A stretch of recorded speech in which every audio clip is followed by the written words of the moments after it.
Welcome back to the Nerdrotic channel. My name is Gary Beekler. I am live in San Francisco, California, and this is Friday Night Tights, folks. And we're going to actually be talking about some tights tonight. Dennis, down in San Diego, is my good friend and co-host, Dennis Mathalkas. What's up, man?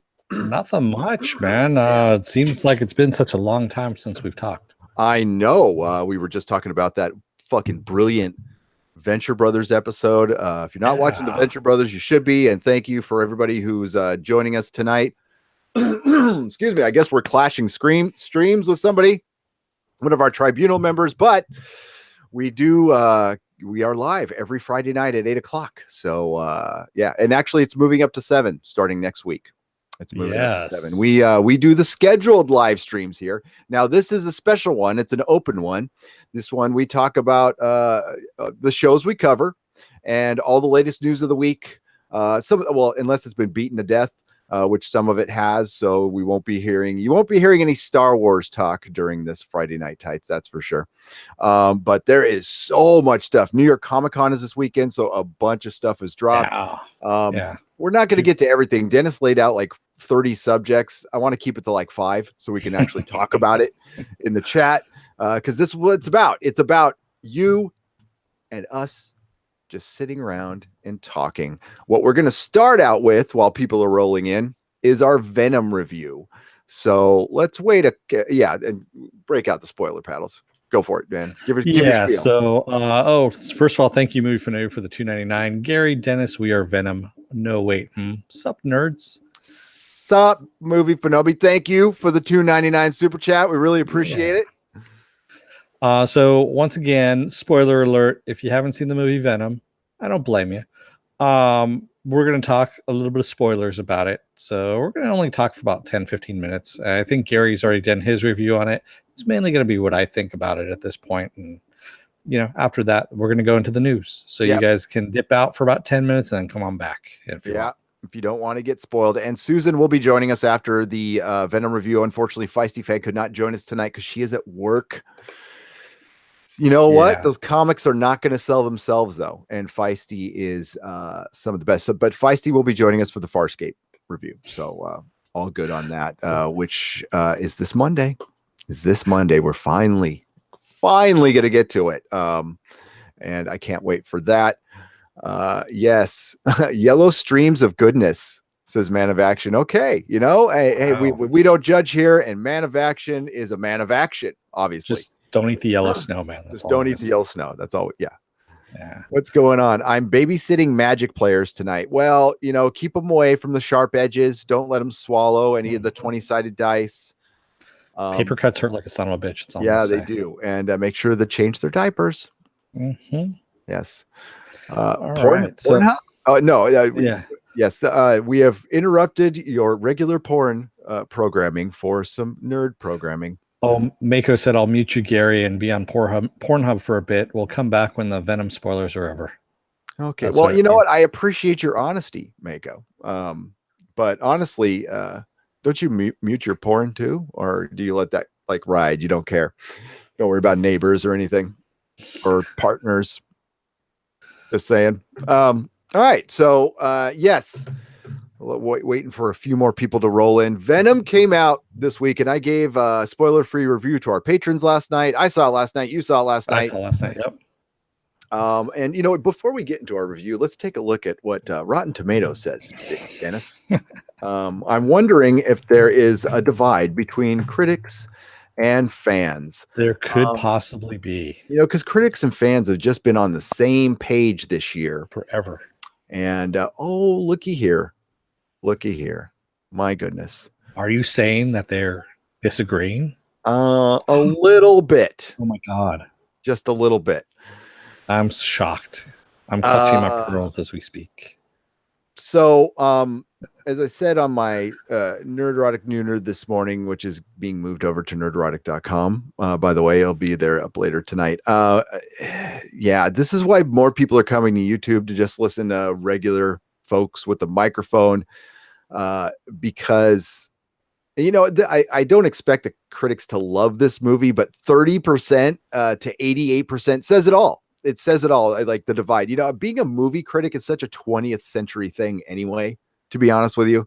I mean, people going to school. I mean, how many like movie critics are there out there that, I mean, it's their full-time job. They can pay the mortgage with that money. There can't be many, Yeah, I don't think there are that many left anymore. I mean, the ones that have been there for a while.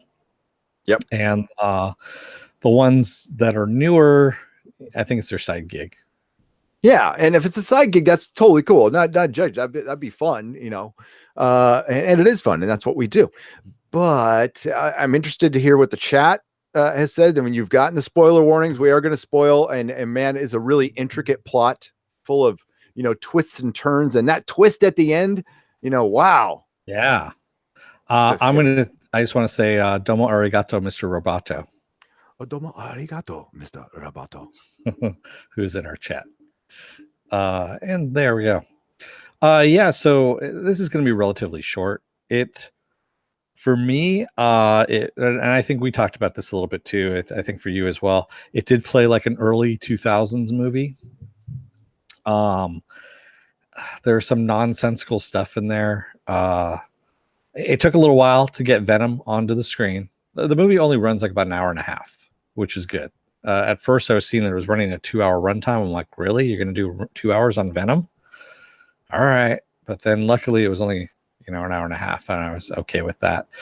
It takes a little while to get Venom up and running. He is from outer space, from some meteorite, some asteroid that has millions of these symbiotes on it.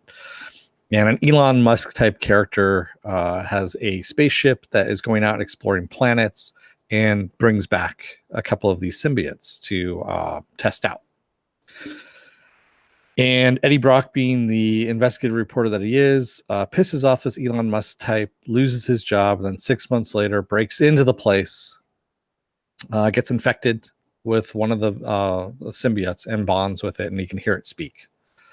And their plan is to come to Earth, that they actually called the spaceship over, supposedly, to pick them up. They're going to come to Earth, eat everything there, and kill everyone. That's what they're going to do. But about 5 minutes after that's said, or 10 minutes after that's said, the Venom symbiote basically tells Eddie that, you know what, I like you, so I'm not going to eat the Earth, and we're going to save Earth now. That's what we're going to do. We're going to save Earth. They became friends. They just became friends. And the reason for this is, first the Venom symbiote tells him that he's a loser, and he goes, you know what, where I'm from, I'm a loser too. That was funny though. That was funny. And people, I mean, that's the point where the critics are cringing. I get it, but that is straight up comic book. And that's where I, in an earlier video, and I don't mean it as an insult when I question when people argue about costumes and grounding stuff. I'm like, then I question how much of a comic book fan you are. And it's really not an insult at all. You can be a casual comic book fan. It's fine. Yeah. But a hardcore comic book fan could completely buy a conversation like that. Because that's how it went down in the comics. Hey, let's be friends. Okay. That's how it goes. Because they only got 24 pages, for Christ's sake. But yeah, continue. Sorry. That's no. So we have the Elon Musk guy. He bonds with the symbiote as well, which becomes Riot. And of course, Riot's going to go back into space and bring all his buddies with him, and they're going to eat the Earth. And so Venom decides that he's going to stop that, is what happens. But Riot is a lot stronger than he is, and so they're fighting and destroys the ship. We think Venom's dead, and he's not. And in between, also, we have the girlfriend there, Michelle Williams, who was the fiance at one point, but then dumped him because of what happened. He actually got her fired as well when he got fired. Eddie Brock. What did you think of the Lady Venom? Lady Venom. Lady Venom was interesting, but it was kind of weird. They kind of slimmed her down, and that's what she straight up looked like, her action figure. That was fucking perfect. Yeah, they did a great job on that. I thought it was awesome. It was just kind of weird. I love when they made out to pass the Venom symbiote too. That was great. That was the only great. thing that weirded me out was they kind of compacted Michelle Williams's body into that. It just didn't look like her. Well, they made her taller. I mean, yeah, they made her taller. No, I thought it looked great. I mean, dude, the CG on this is dodgy. It's dodgy. Oh, it's really dodgy. Yeah. But for dodgy CG, they got like Venom looked like Venom from the comic books, straight up. So except didn't have the big spider on his chest. No, but I mean, it looked like Ultimate Venom. It looked Yeah. like Ultimate Venom. So and that's fine. And this would have fit in Raimi's universe. Absolutely would have fit. You know, it's not a good movie. I mean, it's a B comic book movie. But I had fun at some point because I don't know. I mean, like, it's forgettable. I don't think I'm going to be remembering this movie in a year. Would I own it? Probably. I probably would, because I'm a comic book fan. The thing is, like, you know, the non-hardcore comic book fans, I don't know how much they're going to buy it. And there's some hardcore comic book fans who are going to, like, fuck this. There's no Spider-Man in it. And that was a huge problem. And what I said this morning was, what a missed opportunity, because the reason it kind of worked for me, okay, because I kind of enjoyed the movie, was Tom Hardy did not just take a paycheck. Like, he fucking came to work. Yeah. Came to work. He did his job. He does. He was good. And he sold this movie. It would have been a giant turd in the wind without it. And I thought he sold it. Yeah, it was. Is it going to, like, move superhero movies ahead? No, it might actually knock it back. Is this Sony's big entrance into the MCU? No, Sony made a huge mistake on this. They should have waited another year. They should have taken another year to work the kinks out of this movie, and they would have probably had an argument to, like, because I would have loved seeing Tom Hardy's Venom taking on Tom Holland's Spider-Man. I think it would have been great. Yeah, it would have been awesome. The other thing that really hurt this too was the shaky cam on the action scenes. Oh yeah, they had to do every trick in the book to hide the bad CG. It was bad shaky cam, to the point where that final fight scene was just horrific. I mean, and yes, they did freeze it at certain points so you could get the splash pages that they were showing in the 90s books, you know, the big 2-panel or 2-page splash, you know, scenes and all that. I was thinking about you because I know you're like, it's like some shaky cam I can handle, and some I can't.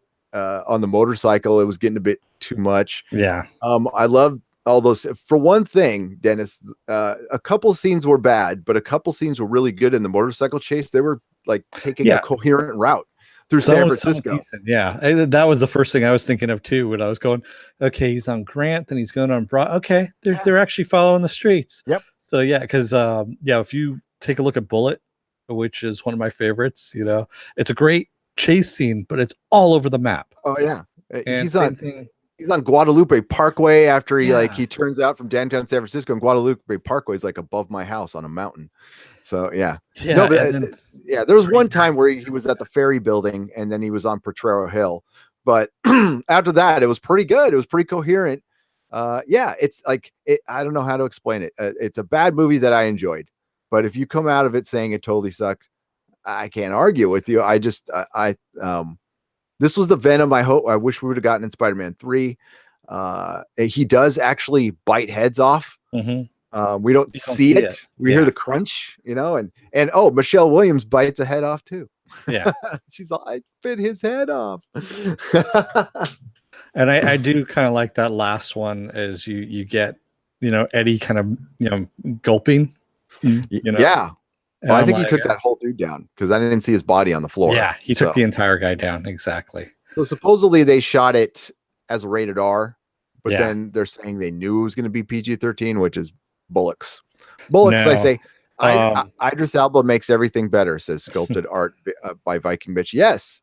Idris Elba will be playing Viking Bitch in the story of Viking Bitch. Carrie Dalton had asked earlier, would Idris Elba made the movie better? If he played every single role. You know what? You could actually have Idris Elba play Venom, and it would be believable if you wanted to do that. Lando seduced Lady Venom. Would Hank Lando seduce Lady Venom? Yes. Come over here to Hank 45.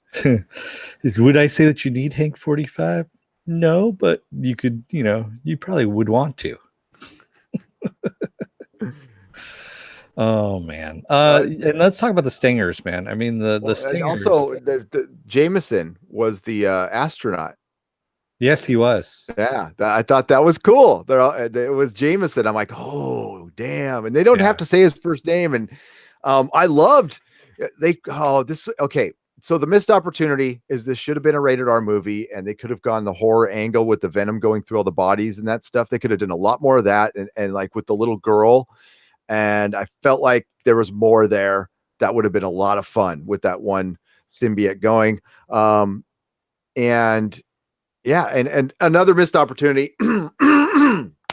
Sorry, another missed opportunity was, like I said before, not taking more time with the character. And yeah, it was so dark. That was my only criticism, was shaky cam and dark. I couldn't see shit half the it time. was very, very dark. And yeah, I had that problem too. I could see it luckily because the theater I was in actually had some really good projection. But yeah, it was just shot very, very dark, and they didn't do anything to lighten it up at all. So what's your grade? I'm gonna go with a C plus. What's up, Tarka Jedi? G'day. I'm gonna give it a just because I'm a nerd, at 6.5, 7 out of 10, just because I enjoyed it. Yeah, if I was gonna go number wise, yeah, I would say about the same, 6.5. Like it was an enjoyable movie. Really wish. Oh my god, like my kid's been on a Sam Raimi Spider-Man kick, which is just a good kick to be on. And God, I wish he would come. I miss Sam Raimi. I wish he would come back and do a Spider-Man movie. But whoa, Mr. Roboto, hello, sir. Do you have a phantom limb and the rarest Pete White figure? Does Jameson become Man-Wolf? God, I hope so. I have a phantom limb. I won't tell you where it is. No, I have a phantom limb, and I don't have a Pete White figure. Do you have a Pete White figure, Dennis? I don't. All the figures I have are behind me, as you can see them. All my Venture Brothers figures, and there's Brock right above my head right here. Yep. Mine are over there. And no, I don't have a Pete White. I don't have a Doc Venture either, and that one's worth it's $85. The most valuable one is the ones Dennis has behind him in the lunchbox. Right over here. Comic-Con exclusive. Those go for a couple $100. Yep. So Dennis's address is just kidding. 555. Don't worry, I have sharks with freaking laser beams on their heads.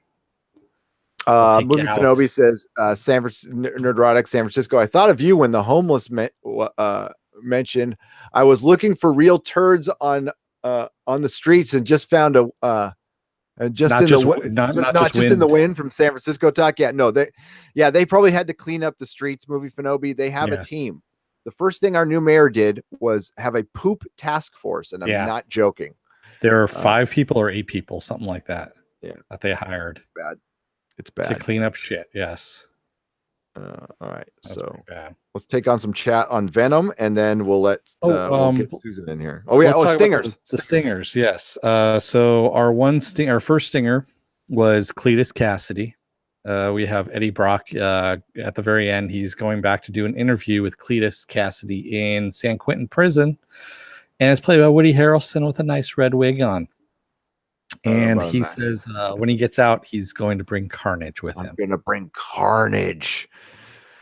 So it was a very 2003 ending to a movie. Yeah.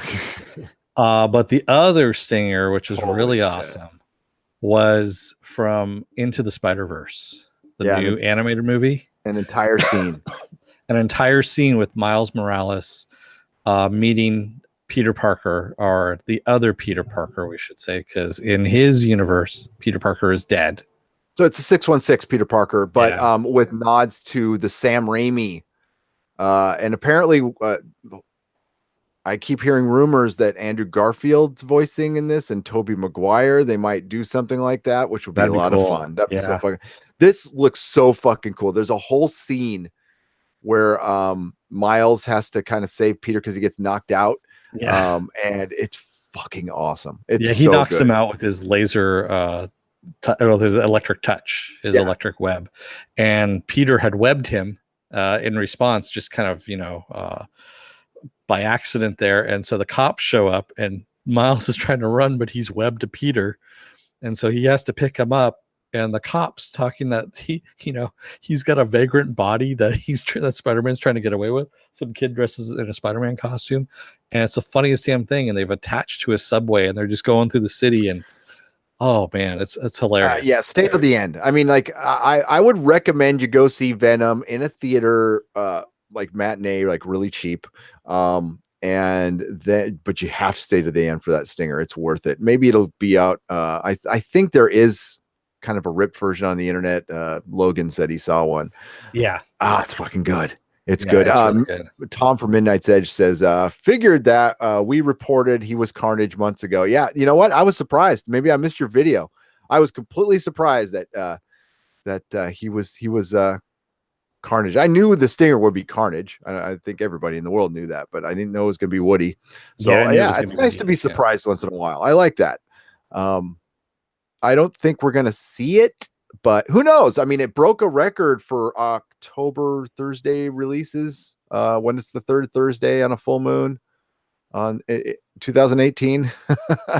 No, that's what I read somewhere, that it broke some record for it got 10 million last night. Yeah, it's supposed to. It's on track right now for $65 million opening weekend, and A Star Is Born is supposed to be 45 million. So there you go.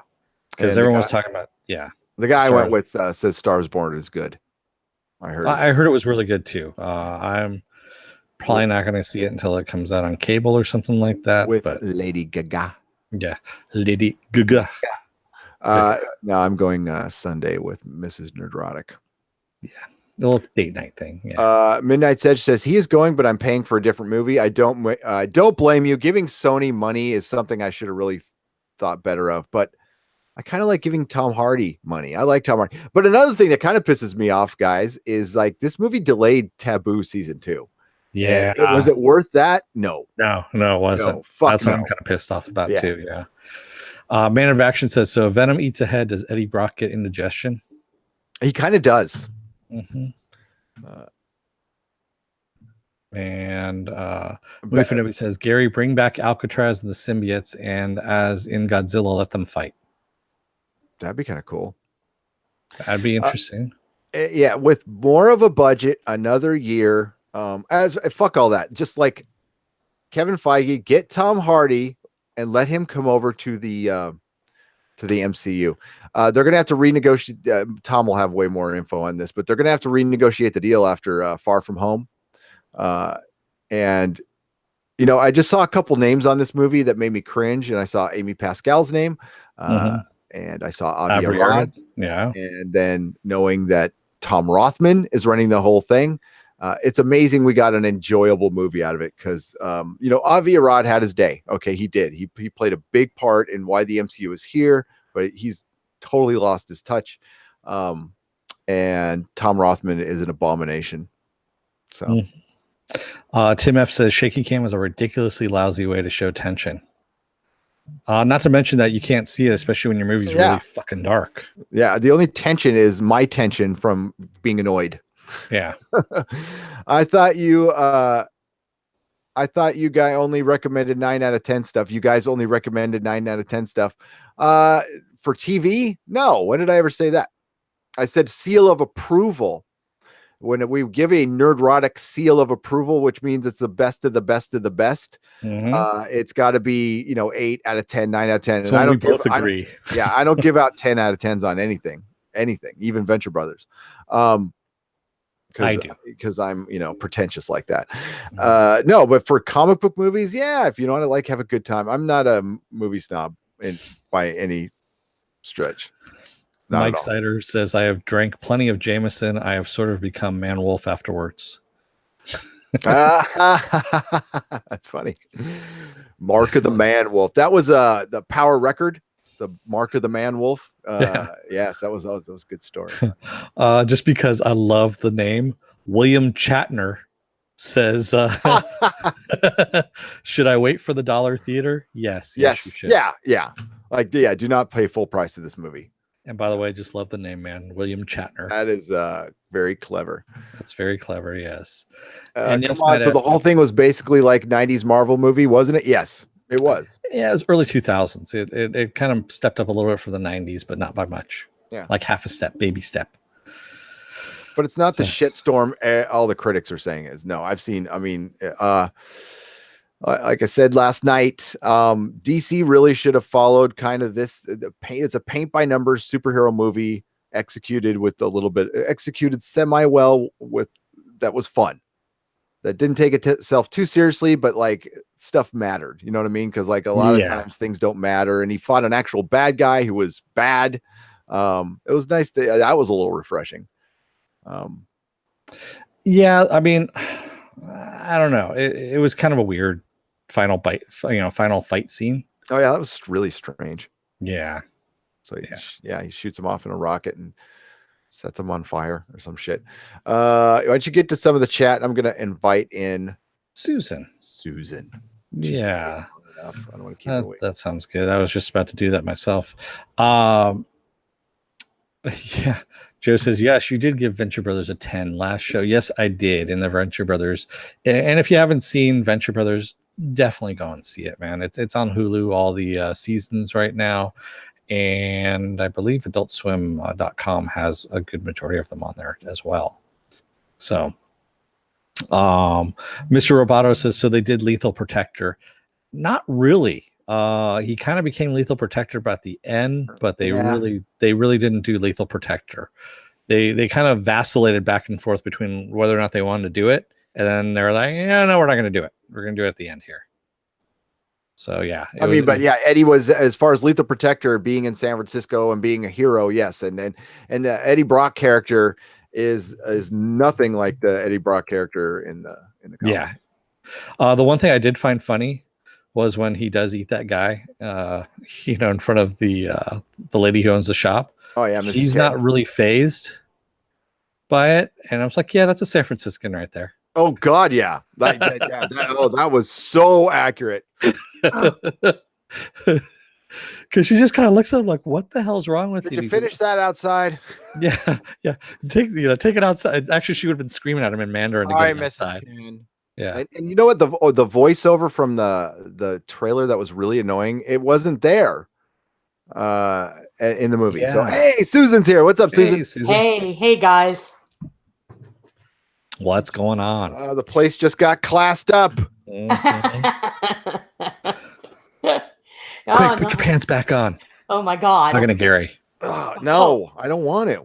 Oh man, what did I miss? Because I'm free falling. Oh no. And so it begins. Yeah. So our next subject, butt chugging. Oh, great. I was just doing that. I'm okay now.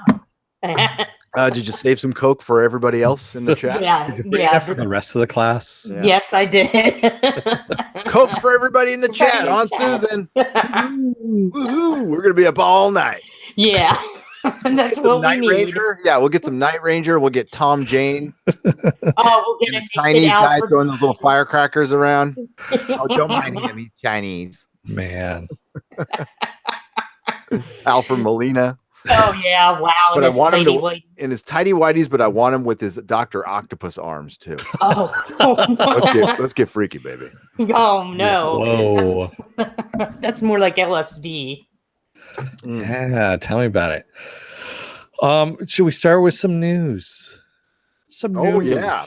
Well, we just heard today, as a matter of fact, there's a little show called The Boys that's on Amazon. That's going to be on Amazon. And we just had a surprise actor who joined the panel at New York Comic Con today. And it was Simon Pegg. Yeah, too bad he couldn't be in the fucking show, but he is. He is in the show. He is. Yeah. So he's gonna be in it. He's gonna be Hughie's father. That's funny. Yeah. That is funny, yeah. And we also got a teaser trailer as well. We did. And the teaser trailer is basically we get a Voight commercial. Oh my God, look at that picture of him. Yeah, it's hilarious. That's great. I gotta do a picture with my kid like that. I gotta do one of those perfect 70s pictures. Yeah. Okay, hopefully we don't I can't give you any sound on this. So we get a Voight commercial, and at the end it's beautiful. That's all I'm gonna say. Yeah, it is. It's very beautiful. Midnight's Edge says to Dennis, a neurotic channel, isn't it pronounced symbiote? Symbiote. It's a You can symbiote. say- I don't yeah. care what they said in the goddamn show in the movie. It's a symbiote. Okay, Uh, I've been saying symbiote for 30 years. They My- can't make me change. It's kind of like Thanos. Everybody's all it's Thanos. It's Thanos. Okay. My I've been degree saying- in biology, we deal with symbiotes, especially marine biology, and There it's it goes with symbiote. this degree talk again. I'm There sorry. you Go go. on. That's right. It's my learning talk in there. Yeah. All right. Yeah. Let's get our learn on. I gotta do something for those student loans that I'm buried under. You know, gotta get some kind of mileage out of it. You know. There it I is. have to say, here's our money Elizabeth- shot here, folks. Sorry. Oh, yeah. This is our There. mileage. Ah. Flipping off the heroes. That is fantastic. I'm so happy for Derek. Yeah, I am too. Because he's been working in. I mean, other than Happy, which was awesome, by the way, this is going to be big. This is going to be Yeah. really, really big. Nah, he Oh. he was in LA last weekend, so he's back. Sorry, Susan. Go on. No. I was just going to say Elizabeth Shue really impressed me because she has that permatan PR wench down to his sides. I thought she wasn't going to be good, but she just oozed smarminess and everything that role needs. And I thought she nailed it. She really did. Yeah. I love Elizabeth Shue. I think they nailed the tone like right away in that teaser. Like what kind of comic book this is. Okay, there's nothing. There are some heartfelt. This is a Garth Ennis book, so I would say that it'll the closest thing we can say it's like is Preacher. It's going to be a lot like Preacher. Yeah, except a lot more violent. A lot more violent, and the disdain. You get Garth Ennis's actual disdain for superheroes because he really doesn't like superheroes. Yeah, he doesn't at all. And he really doesn't like comic fans either. Shh. Mouth breathers is what I think he referred Who does. to us I mean, as. come on. I kind of love this guy already, and I don't even know him. Yeah, Johnny, I love the shot of the Seven too. They had sitting there with the capes billowing, out and everything. It was pretty damn funny. Yeah. They Oh did my a god! really If good they job. do half of the stuff in the comics, guys. Oh yeah. There's one guy with a sexual addiction problem, and I mean it goes into superhero level. Just use your imagination, and then up it times 20. Yeah. Let's just say hookers and superheroes. That's all I'm gonna say. Yeah. No blow though, just the hookers. Oh, there's there's blow. drugs. There's a lot of drugs there's involved. lots of drugs. Actually, there's a cover of superheroes snorting off a mirror, and you're looking up through the mirror. Oh my god. So you're like below the mirror, and they're like, Yeah. Oh wow. There's another issue cover that is done off of Animal House, but done with all the heroes and stuff like, and the boys cover. Yeah, it's pretty funny. I like that. Yeah. Well, everybody's kind of high on this show because Carl Urban's been out there talking it up, and everybody loves Carl Urban. So they're like psyched, and then you throw Simon Pegg into the mix. I think this show's going to be huge. Oh yeah, it's definitely going to be big. They've got a lot of big names attached to this right now, and I think it's it's just really good material too. Yeah. And if you have a dark sense of humor like we do, you're going to like it. It's a lot like Happy, actually. But it is. Yeah, I would say it's a lot like Happy. Yeah. So that's the cover that Dennis was just talking about. This is the trade I'm in. Actually, that's volume 4. We got to go. Hopefully they make it to season 4, and I'll buck for my cameo. Yes, do it. Yes. Yes, Yeah. it's just me in a warehouse carrying flamethrowers, But that's good enough. talking shit. But yeah, it is. Let's get to the chat a little bit. All I see is money. Man of Action saying plenty of cocaine too. Oh, you got Cocaine's a hell of a drug. Yeah, Drug. Herogasm. That's right. It was in Herogasm. Yeah. Silhouetted Animator asks, are there any Venom spoilers in the stream or chat? Yes, there are. Silhouetted Animator. There Absolutely. are lots. I mean, like, I don't know At the what beginning. could possibly be spoiled. without saying anything, it's absolutely the movie you will think it's going to be. Yeah. You guys know that it's killed at the box office already. Oh yeah. We were talking about that. It's slated to do 65 million this weekend, and A Star Is Born supposed to do 45 million. That was the biggest. I don't see. Is 65 million good? I don't think that's for good. this. Yeah, it is. Yeah, it is for the weekend opening. Yeah, because they were projecting Halloween at 55, but now they've upped it to like 65.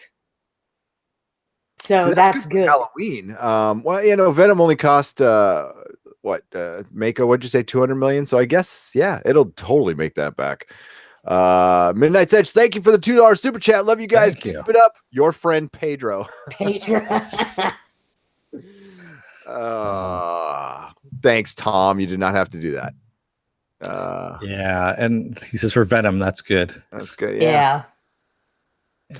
I don't know. I also talked about, just back to the Venom thing. Disney cannot be, no matter how good it turned out, Disney cannot be happy about this whole situation. Oh, they're not at all. I don't know if you noticed in the movie's opening credits, it says in association with Marvel. Yeah. Normally they say Marvel Comics. Yeah, that was weird.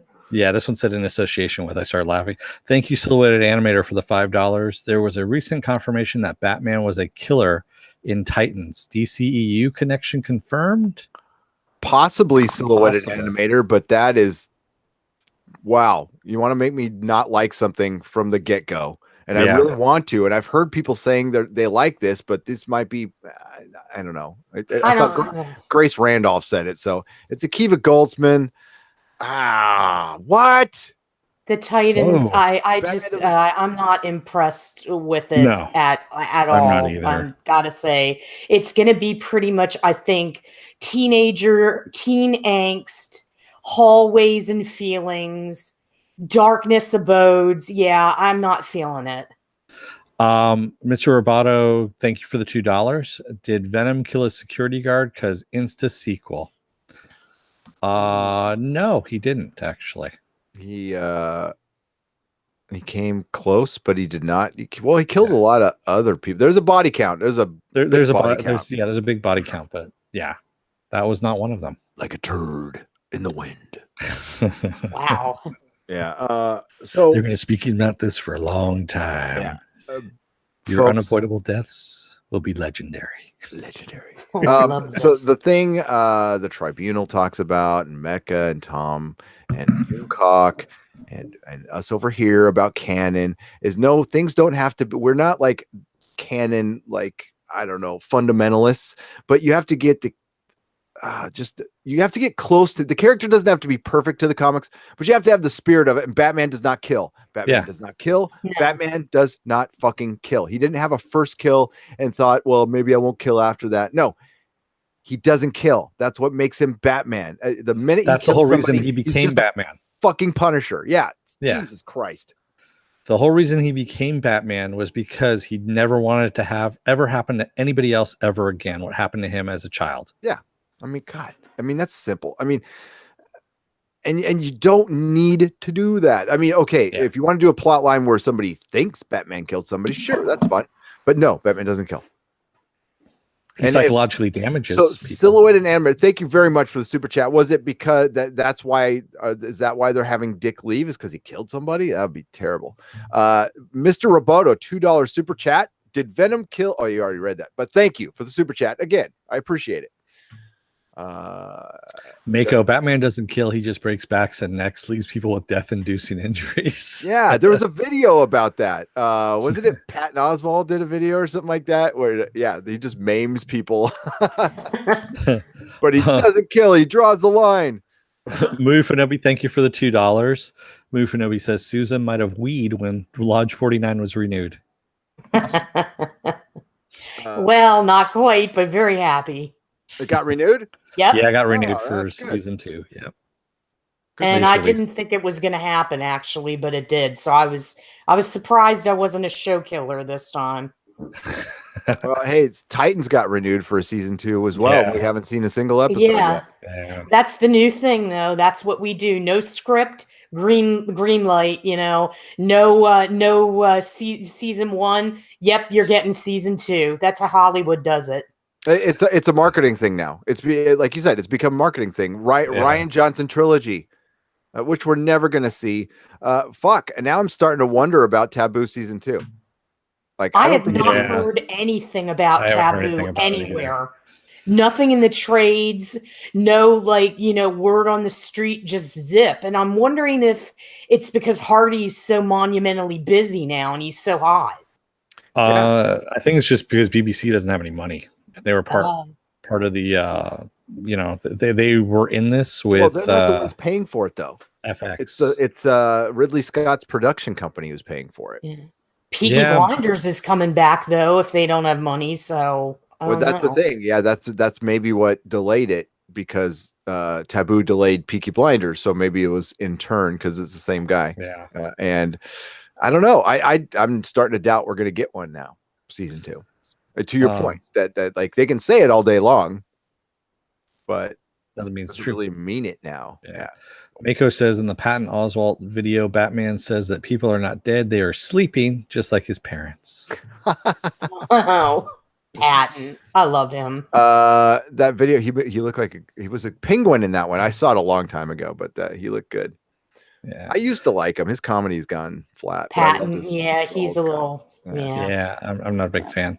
Midnight Edge After Dark, this pre-announced season 2, like Rise of the Teenage Mutant Ninja Turtles, makes you think that you have to watch it and gives the impression it's some type of hit already. Yep. Yeah, it's a marketing ploy, and they're good. You're going to start breaking trust at that point, or they just hope things fall down the memory hole, which might not be a bad. it might actually be smart. Yeah, Brian Smart. Rough Girl says he smells like unicorns from heaven glittered with new money. They're talking about. Oh my God. And a new car. Does he smell like a new car as well? Does he smell like a he'll buy you an apartment in the city type guy? What does that and tell you smell that like? you're the only one? Yeah. Asaro says, or indirectly, I don't have to save you from blowing yourself up while I escape your death trap. Yes, exactly. Yes, this is true. Well, that's what he did at the end of The Dark Knight Rises. Or not that Dark Knight Rises, Batman Begins. Stun the Wombat. Woot, hi all. Just wondering if I missed the Venom review. Yes, it's at the very beginning, Stun the Wombat. That's where it's at. You can rewind if you want. Yes, it is possible. Please be kind and rewind. Yeah, that's an oldie but a goodie. Wow. I know. I will shout out that I kind of like it, but it's bad. Does that makes no sense?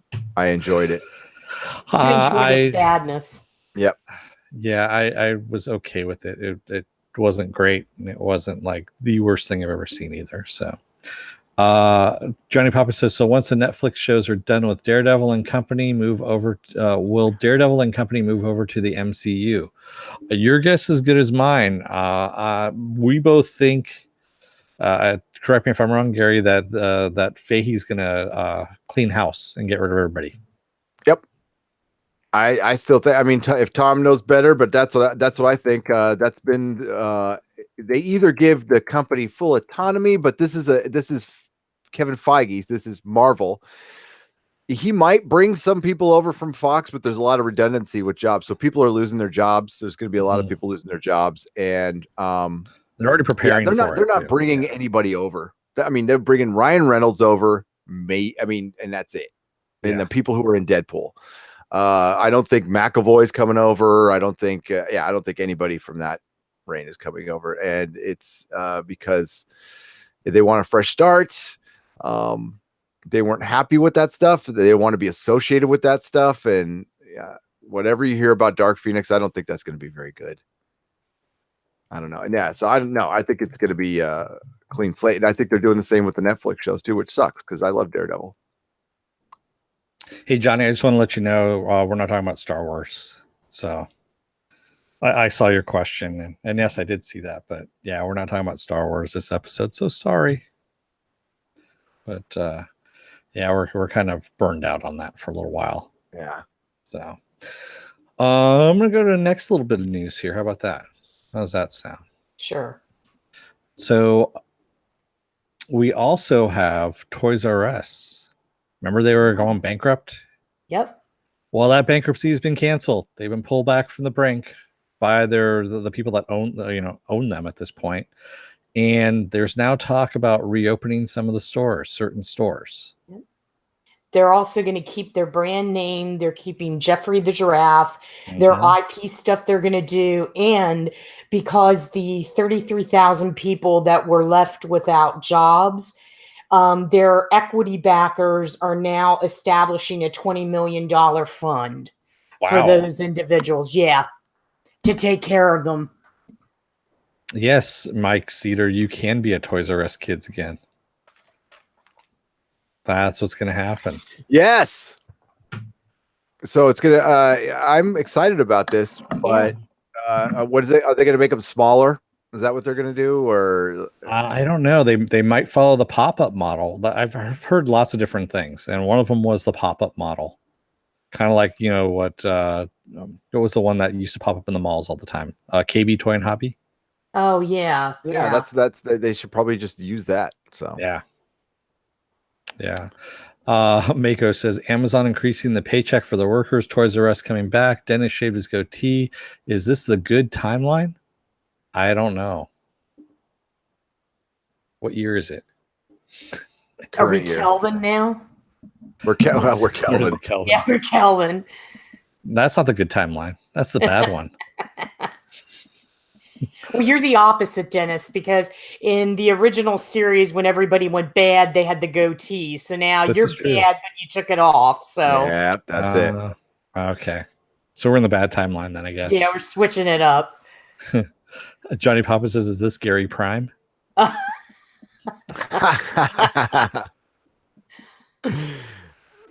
man. Yes, going back to Counterpart.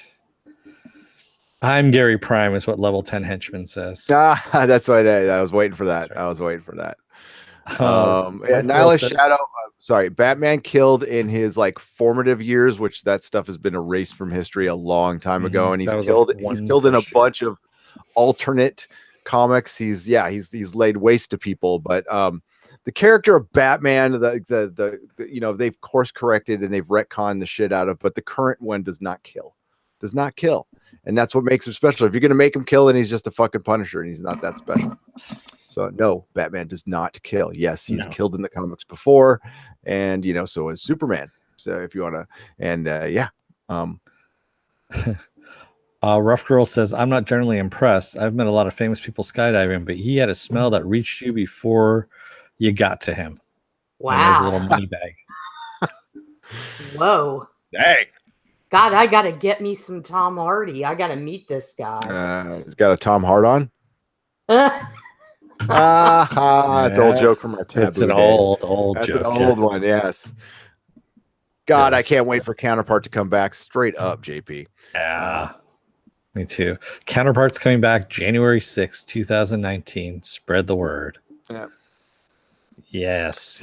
We have quite a few shows coming back, actually. We do. Well, 2019, I wish they were coming back sooner. But just back to Tom's comment. I thought I was going to really hate Venom, Tom. I thought I was just going to absolutely hate it. My expectation, but so that's probably my expectations were just so low. But it's hard. It wasn't total shit. I got to be honest. To me, anyway. Yeah, I was doing the same thing. I walked in with zero expectations. Tom Hartley. I don't know. I mean, it'll be interesting. Yeah, it may open. It's probably going to open well, but the real test is going to be, does it have legs in week 2? Oh God, no. I don't think so. I think it'll be forgotten. I don't think it'll be forgotten. And yeah. Rough Girl says, Dennis, the Counterpart cast and creator are really cool. They actually will respond to you if you tell them you're the biggest fan. The creator has sent little photos of minis and of New Crossing. Wow. That's very cool. Thanks, Rough Girl. Yeah. Well, and Tom's talking about, and that's what I defend MOS and other few areas where Superman never really had a no-kill policy. Oh, he's mentioned not killing quite a bit in the comics, like a lot. But I mean, it's not a literal policy. Okay, there's times where Batman has let people. If you wanted to be a purist about it, yeah, Nolan's Batman Begins, he killed somebody. Mm-hmm. He totally killed somebody. In the comic book, Batman would have saved Ra's al Ghul. He would have pulled him out of that train. Totally. Then now it depends who's writing it and everything. But yeah, it's not. Sometimes there's a lot of collateral damage that nobody talks about. So yes, they technically kill a lot of people. They do. But the thing is not to just go out killing everybody. It's not with an intent to go out and like the Punisher, like you were saying. Because then it doesn't make any sense why he doesn't kill the Joker. I mean, if he's just a killer, then if he doesn't kill the Joker, then he's just an idiot. So well, we all know that Ben Affleck is getting into awesome shape because he wants to come back to Batman, apparently, because he's seen what's going on with Joaquin, and he wants a little bit of that action. So that should be interesting. But it's still not going to happen, honestly. I mean, when they're talking about the insurance cost being half of whatever the production cost of the movie is going to be just for him alone, that's crazy. Yeah, that's crazy. I'll just come out and say it right now. If Ben wants to live, I would get the fuck out of Hollywood. I would just take my millions and retire. It's not a good place for him. And go right. Well, I would just get out. I would, geographics usually don't work, but just get the fuck out of Hollywood for a little while. Take life one day at a time. Don't think about Batman. Don't think about getting into movies. Don't think about a relationship. Do your 90 and 90 days when you get out of rehab, listen to your fucking sponsor, and for 1 year, go to meetings. And he's got enough money where he could just go to meetings every day. Mm-hmm. And you might live. Unsolicited advice. I mean, I just think that, he should, like you said, get healthy. But I think he should continue to, when he gets healthy, I think he should move out of Hollywood. That's the first thing. And then concentrate on writing. Seclude yourself for a while, write, and just do that. And then take that and do something with it. I think Hollywood is like the worst place if you've got like addiction issues, self-esteem issues. It's just toxic there. Very toxic. And I mean, I don't want to judge the guy, but if he's already thinking about Batman and he just got the rehab, he's not in the right space right now. He's not supposed to be thinking about that stuff. And we're talking about a guy's life here. And I agree with you, and he should stay creative if that's what makes him happy, but he doesn't need to do any of that shit. He's got enough money to live off of the rest of his life. And that could be a long time if he follows, if he does his steps, calls his sponsor, goes to meetings, and then, then he has to, when he gets, more sober time, he has to become a sponsor and pass it on. That's how the program works. Just go to rehab and go, I'm going to be Batman in 4 weeks and everything's going to be okay. And Terry B says Robert Downey Jr. is still sober in Hollywood, right? Yeah. But the thing is, he grew up in all of this. Yeah. Got it. He became an addict early on. He went through the whole rehab process a couple times and now has a whole network of people around him that's what their job is to remind him of this. He hasn't made this private at all. Robert Downey Jr. does the work. He does all the work. I mean, and he also he hit a serious bottom. That was worse than Affleck. I mean, he woke up. Oh yeah, he was in somebody else's house. Yeah, he went and passed out in somebody else's bed. That's as rock bottom as you can get. Yeah, he could have got killed. Somebody could have popped a shot off in him. And but he did the work and he paid his dues, and it took a long time for him to come back. Mm-hmm. It took a decade for him to come back. So, and I'm not saying he can't. I'm just saying, you put in the work. About it. Do you want to live or not? And being in Hollywood is a tempting as fuck place. He's gonna have the minute Ben gets back, there's gonna be somebody offering him a drink, a fucking pill. I mean, a girl offering herself, a guy, Yeah, I mean, all that schmoozing that you have to do just to get shit made, he's going to have to drink because usually shit happens at bars and stuff. And, if you happen to be a drug addict, well, we all know Coke is out there. So, yeah, it's like Vice Haven. Yeah. And if you're doing press junkets, a lot of press junkets, you don't get a lot of sleep between those things. So what do you do in order to keep yourself nice and perky when you're going to be on that television interview on the Today Show? and pop Couple pills. lines. I can't Yeah. even. Yeah, I would. Fuck, I'd be dead. I'd be dead. I was like, all that shit being offered for free. He doesn't even have to pay for it, and he's rich. He can afford that shit. Thing is, with rich people, get offered shit free all the time. Yeah, I have. That's why I don't make fun of him about this. This is, to me, it's not funny. I mean, everything's funny. You can always. I'm not that. But to me, I know. Fuck, I've been to rehab a lot. So, yeah. Marcus Kahn, why is the Affleck insurance so expensive? Because he's been in rehab now twice, and so he has a very good chance of relapsing because he's just come out of it. And if the movie's going to production in less than a year, it's actually supposed to start shooting later on this year. Excuse me, I take that back. It's starting next year, the beginning of next year, which is less than 6 months away. You have a guy fresh out of rehab that's going to be on a $200-300 million movie. The insurance costs for that are going to go through the roof, because the fact, if he ends up having a relapse in the middle of production and you have to recast that person and reshoot the entire movie because of that, that it's done. Yeah. Johnny Pappas, $1.99. Thank you. Quit vaping, so popcorn limited to that with butter. Nice. Well done. Thank you, Johnny Pappas, for the $1.99 super chat. I appreciate it. You rock, Johnny, homeboy. That'll be interesting to see what happens, and I wish him all the best. Yeah, me too. RDJ does work hard for his money. He works very hard for his money. It looks to me like RDJ wants to take Tom Holland under his wing. Could also be just PR. It's PR, Mako. That'll be that's a guess. That's an educated guess on my part. That it's all PR. Tony Stark taking Spider-Man under his wing. Yeah. Wow. Boost the franchise of Spider-Man, which is kind of languishing a bit. Yeah. Well, we'll see. I mean, there's people who adore Homecoming, but I liked it a lot. I thought it was fun.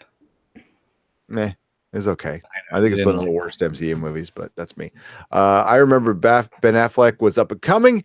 He ended up getting caught up in head game right when he walked into Hollywood. Yep. I mean, it's like this is his second go around with this stuff, and he's got like major gambling issues too, and it's just too tempting. And it's not because it's not because he's a weak person.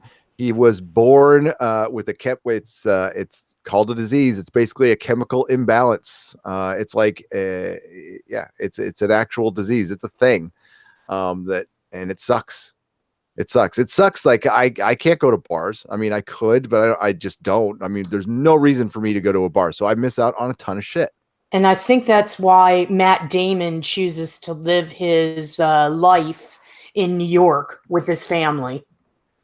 To be away from that scene. Yep. He definitely and again, it's who you surround yourself with. Again, like I said, with Robert Downey Jr., he's got a whole bunch of people, a support network around him that keep him on track. And that's pretty much what Ben needs to do. And fuck this Batman stuff at the moment, Yeah. It's not that important. No, it's not. Yeah. Man of Action says, I hope for Ben, he has the potential to be this generation's Charles Bronson. If he gets clean, I mean, he's talented. He's a talented guy. I know he's got his haters and detractors and stuff, but I mean, I like him as Batman. I'd love to see him stay Batman. I would love to see some Batman continuity. And Joaquin taking on seeing it. I would love to see Joaquin Phoenix's Joker in a DCEU. I still don't know about this movie. I know people are excited about it.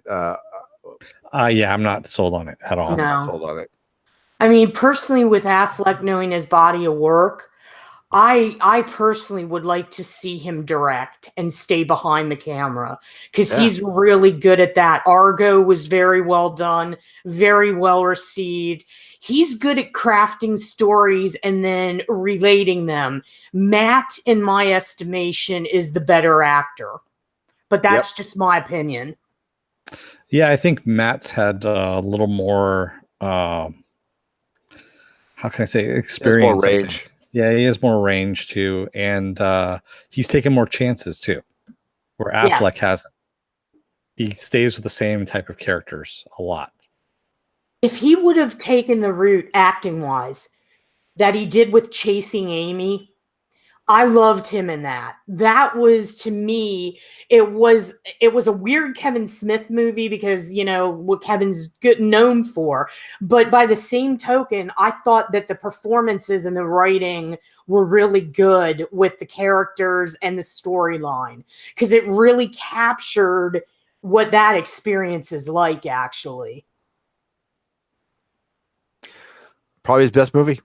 I mean, like technically and writing wise, yeah. I mean, my favorite is Jane Silent Bob Strike Back, but it's not his technical best movie, not best written one. Yeah, for great. I'm trying to think of what.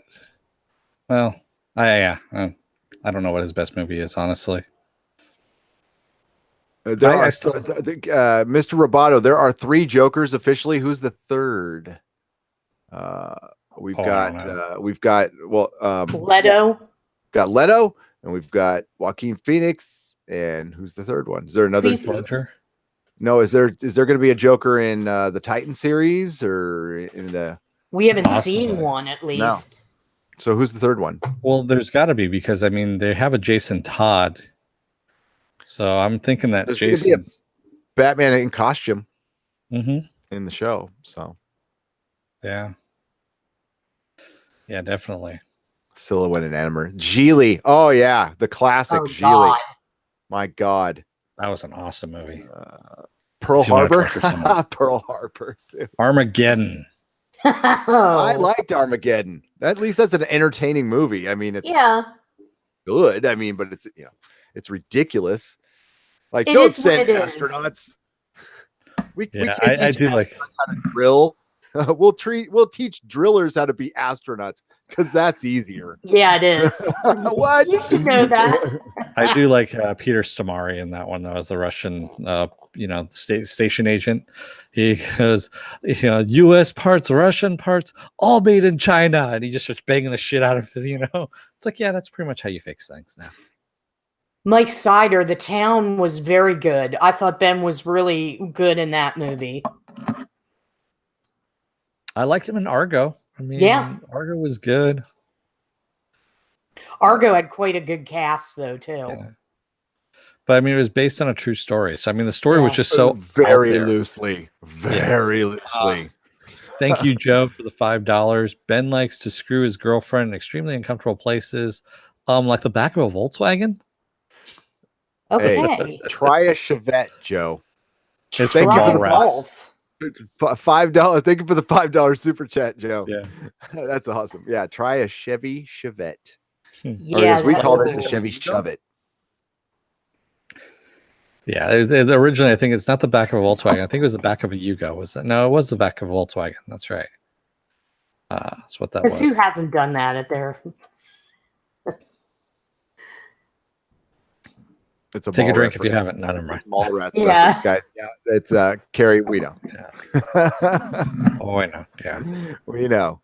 How about we talk about a little Star Trek? How about that? Okay. Yeah. Okay. So it's from Reddit. So it's absolutely the truth. This is I figured I'd let you take that one since it's a Reddit post. So who ran with it? No, Digital Spy ran with it. I love how they're running with Reddit posts because Digital Spy. Well, they did give us a little bit of a. Well, it was from Reddit, so we don't know if it's exactly true.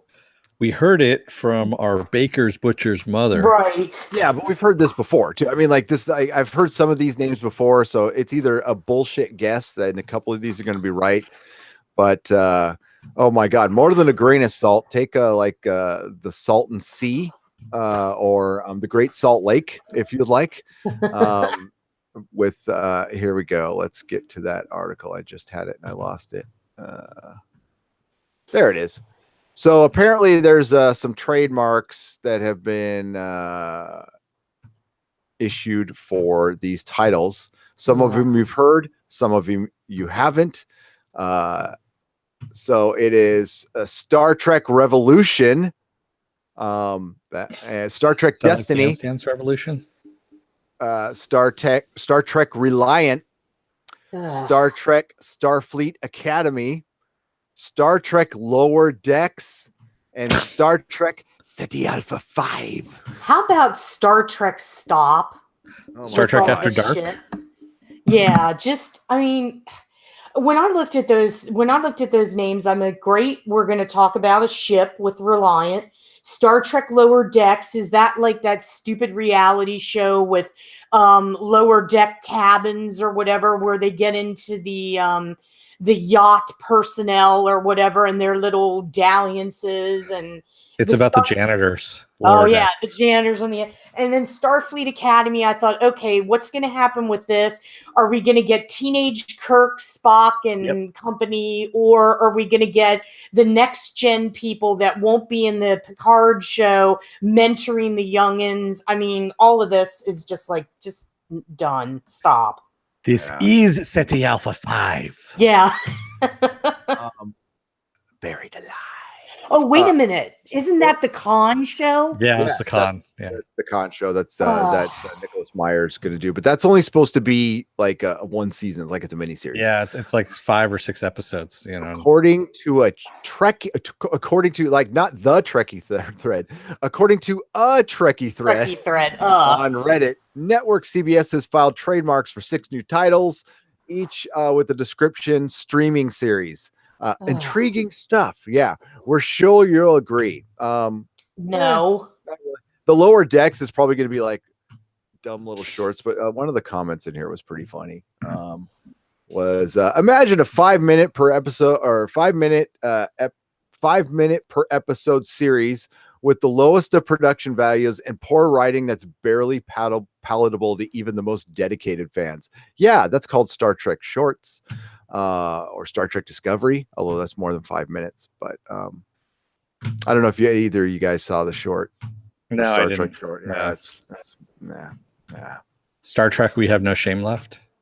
That's pretty much it. That's pretty much Star it. Trek Star Trek Love Boat. Yes. Star Trek plagiarism. Yes, Tenno Recluse. Why don't we just straight up make Star Trek plagiarism? They already have. It's called Star Trek Discovery. Dun-dun-dun. Yes. Hey. I'll be here all night. That is a warning, yes. Yes, Star Trek Lower Decks. Something interesting happens. Call an officer. Thank you. Apple Crow, level 10 henchman. Somebody better call an officer. That would be funny. Yeah. Man. If you're sick of looking at Venom, then don't. Oh, you're editing? Yeah, well, that's part of editing, Tom. Mm-hmm. Silhouetted Animator says, I own a ultra rare Star Trek animated parody on DVD called Sev Trek Puss in Boots. I found it randomly on Amazon one day and bought it out of curiosity. It's bad. I'm curious about Sev Trek Puss in Boots. What the hell? Is that like porn, like animated porn or something? That's what it sounds like. Wow. Yeah. Star Trek The Red Shirt Diaries is what Brian Smart says. There, now you're talking. There's the winner. There's the winner for sure. Oh, man. Red Shirt Diaries. No, it's not porn, really. It's based on a webcomic. Wow. Okay. Just the way the animator said. Yeah, wow, that's kind of weird. That is weird. Oh man. It's like Simpsons mixed with Star Trek. Oh God. Why? Yeah, I saw those names and it's a couple of them sound like total bullshit, right, Tom? Like Ceti Alpha 5 sounds like somebody heard that there's going to be a con series. And I don't know why you would call it that. Why not just call it Con? I mean, or Star Trek Fine Corinthian Leather. Fine Corinthian Leather. Jim, I'm a gynecologist, not a doctor. Oh God. Wait, that's No, never mind. No, well, if it's Mikey Spock, it's I'm a gynecologist and a xenoanthropologist and a geologist and a doctor. I've got multiple PhDs and I love the science because I'm Mikey Spock. Midnight's Edge After Dark says I've been animating a sandwich being thrown at Kevin Feige for like an hour. Oh, the sandwich throwing incident. Oh God, are you using After Effects, Tom? Nyla Shadow says Star Trek. You guys like Han, right? Star Trek Botany Bay. Star Trek, like the old series, only a lot shittier. That was mine. Sorry. Timing is everything. It really is. Movie Fanobi says hashtag pray for Dennis. His face was mauled by a razor. Multiple PhDs, only one online course from University of Phoenix, the fine University of Phoenix, and a Mary Sue. Yes, she got all her PhDs through mail order. She got out Mary Sued from the Star Trek short last night. By the end, the character. Sorry. Oh wait, where's my spoiler paddle? Spoilers. Okay, so we see a person come in. She could basically she can phase like Vision, so she basically cloaks herself. So she's a superhero. She's like a porcupine. She's got spikes on her back. She probably has super strength. She moves real fast. She can walk on walls like Spider-Man. And by the end of the episode, she also can recrystallize dilithium, which and like this is shit I didn't think about in my visceral review, but Doomcock pointed it out. It kind of undercuts maybe a fifth of the original series episodes by being able to do that. And she's a queen and she's the bestest of the best. She's only 17 and she loves the science. And her and Tilly become best friends over ice cream. Oh. And again, good night, Viking bitch. Good night, Viking bitch. Best friends. Yeah. I still like my idea of making it kind of like, Mikey, Spock, Cybok, and Spock all get an apartment in San Francisco. They're going to the academy. He's going to run this joke through. You're going to keep running it into the ground. They're going to make it. They're going to listen to you. That's not a bad idea. Tom, I think no, stop. What were you saying, Tom? Timing is everything. Or nothing. It's going to be made, I'm telling you. And then I can sue because they're going to steal it from me. Oh, hard to grade. Tenno Recluse says, I'm still amazed those horrible series keep getting continuation and stuff people like get canceled, and it's an annoying trend even on Netflix, etc. I never start a series unless it's complete now. Well, see, that's why they get canceled, because you don't start a series until it's complete. All your fault.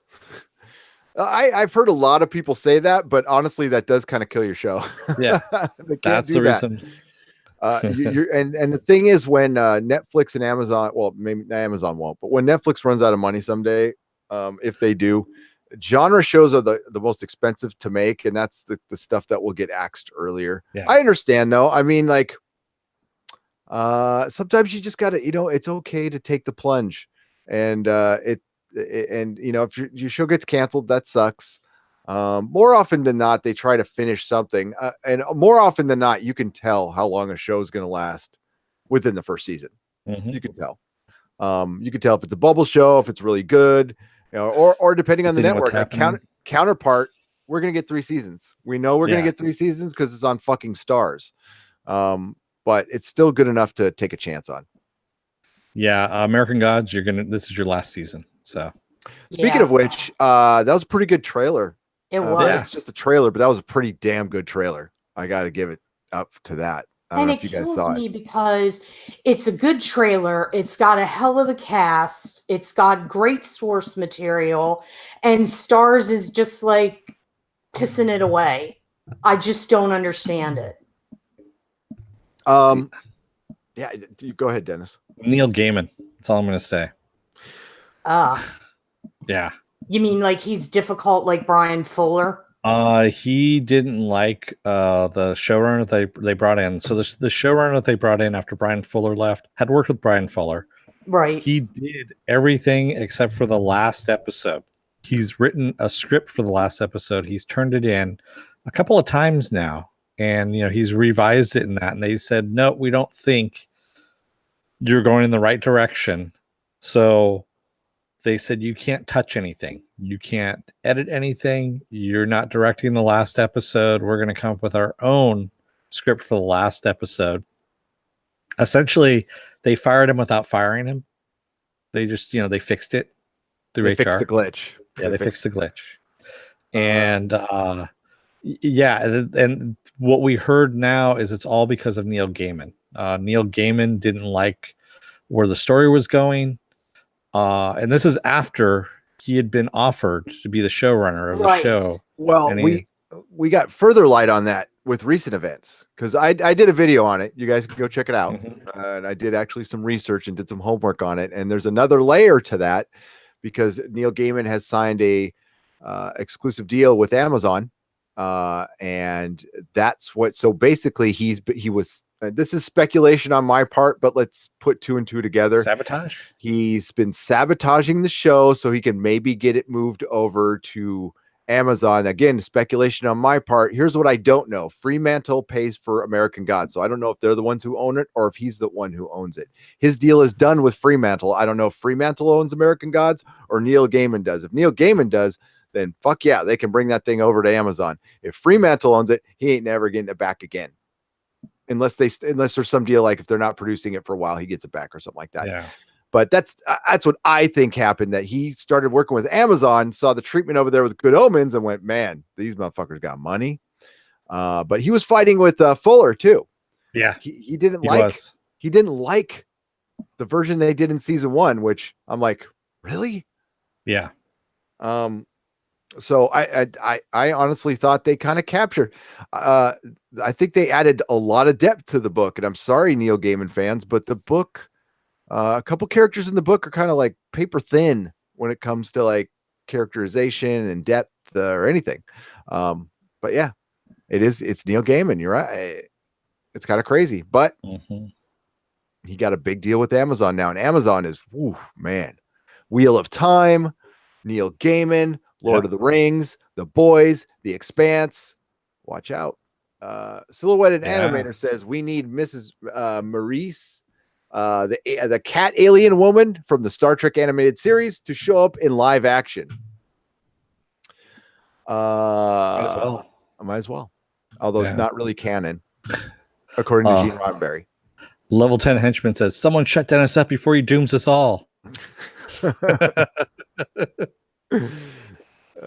fool. What are you doing? MK Ultra says, how's everyone doing tonight? I see some beautiful mofos around. Burritos for the chat. What's up? How's it going, MK Ultra? Oh my god, a burrito sounds great right now. Yeah. But I want a carne asada burrito from Juanita's down in Leucadia, down in San Diego. Could you go get that for me? I want a Mission style burrito from over on there's a taqueria downtown. If you can get that for me, I'll. What, these crappy burritos up here? Why? Not crappy, dude. It's Stockholm syndrome. You're down in San Diego. There's better Mexican food down there. It's just period. Okay. Again, this is a guy who doesn't like the Beatles. So go get him, chat. Go get him. I kind of figured you would do that live on the air when you asked me that. Why? Yeah. Why in the hell would I random? Well, no, I've randomly asked you. You've randomly asked me shit. That's why I didn't bother coming back. But I did preface it by saying, but they're still better than the Eagles. I mean, Eagles are better than the Eagles, but I like the Eagles. Mr. Roboto, thank you for the $2. How long till the Evil Dead comic based on Stars Ash? You mean the Stars Ash versus Evil Dead? Who knows? Is one coming out? Scott, I got to get back in the loop. I haven't even cracked open my previews yet. I don't think there is a comic book with Ash versus Evil Dead. based on where they kind of left off. I think that's where he was going with that. Yeah. Basically, what's going on with that is people want to get it together. They want to try it. As for the cast, they haven't been approached. I just when I interviewed Ray in May, he said he'd be down for something like that. But because they were talking actually a comic series, like an animated series. But in just recently talking with Ray, there's just what's in the works for them is the VR immersion game. And they're just in the initial stages right now where Ray okayed Pablo's hair and mustache, and that's where they are. There was some talk about getting a comic book series, but I don't know, with the big snafu that occurred with an Indiegogo project with the Evil Dead game, I don't know how willing people will be to fund something like that. So that's where it is. It's going to be a video game, and that's all that's going on in that world right now because everybody's moved on to other things. If they Indiegogo to comic, they would get money in a night. A game, that's a risky business. Yeah, there was a big problem with that. When you support a game, you're not, I mean, there's a more than 50-50 chance you're never going to see it. With a comic book, it's still not much better. It depends on the creator. Yeah. I've had experience with comic book authors that have done Indiegogos, and they've been very, very successful. And they're above board, and they're very forthcoming about what people can expect. They have like a prospectus, and they have, PR materials. So I've been, involved with that because I've helped promote people. But with Avid, there's a lot going on with Stars doesn't want to let go of some of the lines that they have. That's why it's not on Netflix. So yeah, basically look forward to an immersion game. Cool. Nice. Cool. Techno Recluse says, Nerdrotic Channel, never read crossover books before, but when you mentioned the Assimilated Squared Next Generation Doctor Who book, I thought, what the hell, and read it. Pretty good read. Yes, it was. I loved it. For a crossover, which I didn't think was going to work. Star Trek Doctor Who actually worked. Mike Sider says, I bet Dennis Patholkis loves 5 bands that would tell us they were inspired by the Beatles. Jimi Hendrix and the Experience, George Clinton and Parliament, or the P-Funk All-Stars. Either way, you can go there. Let's see. I can come with another 3, but this is just off the top of my head here that I was just kind of going for. Silhouetted Animator asks, was Neil Gaiman uncomfortable with the content or the story, or both? Because Sandman had a random part in volume 5 where a baby was disemboweled. I think it wasn't the content. I think it was how it was being presented. Silhouetted Animator. Mm-hmm. He wanted it closer to the book. That's what I read in the articles. But having read the book, I thought some of the stuff was really close. They expanded a lot of roles. So I think it was just this again. This is just my guess. Brian Fuller and Neil Gaiman are two like massively like immersed oil and water creative people with giant fucking egos. So sometimes they just don't work well together. Yeah. Or sometimes, most of the time, people with giant egos don't work well together. So yeah, and Mr. Roboto, Telltale is dead. That company's dead. They filed bankruptcy. They fired all their employees, didn't even pay them severance, and it's done. So you're not going to get an Ash versus Evil Dead game out of them. Sorry to say. CD Horde says Mecha released us. Oh, well, that's cool. Thanks. Howdy. What's up, CD Horde? Mr. Lundalje, Parliament influenced by Beatles. I never heard that. No, Parliament wasn't influenced by the Beatles.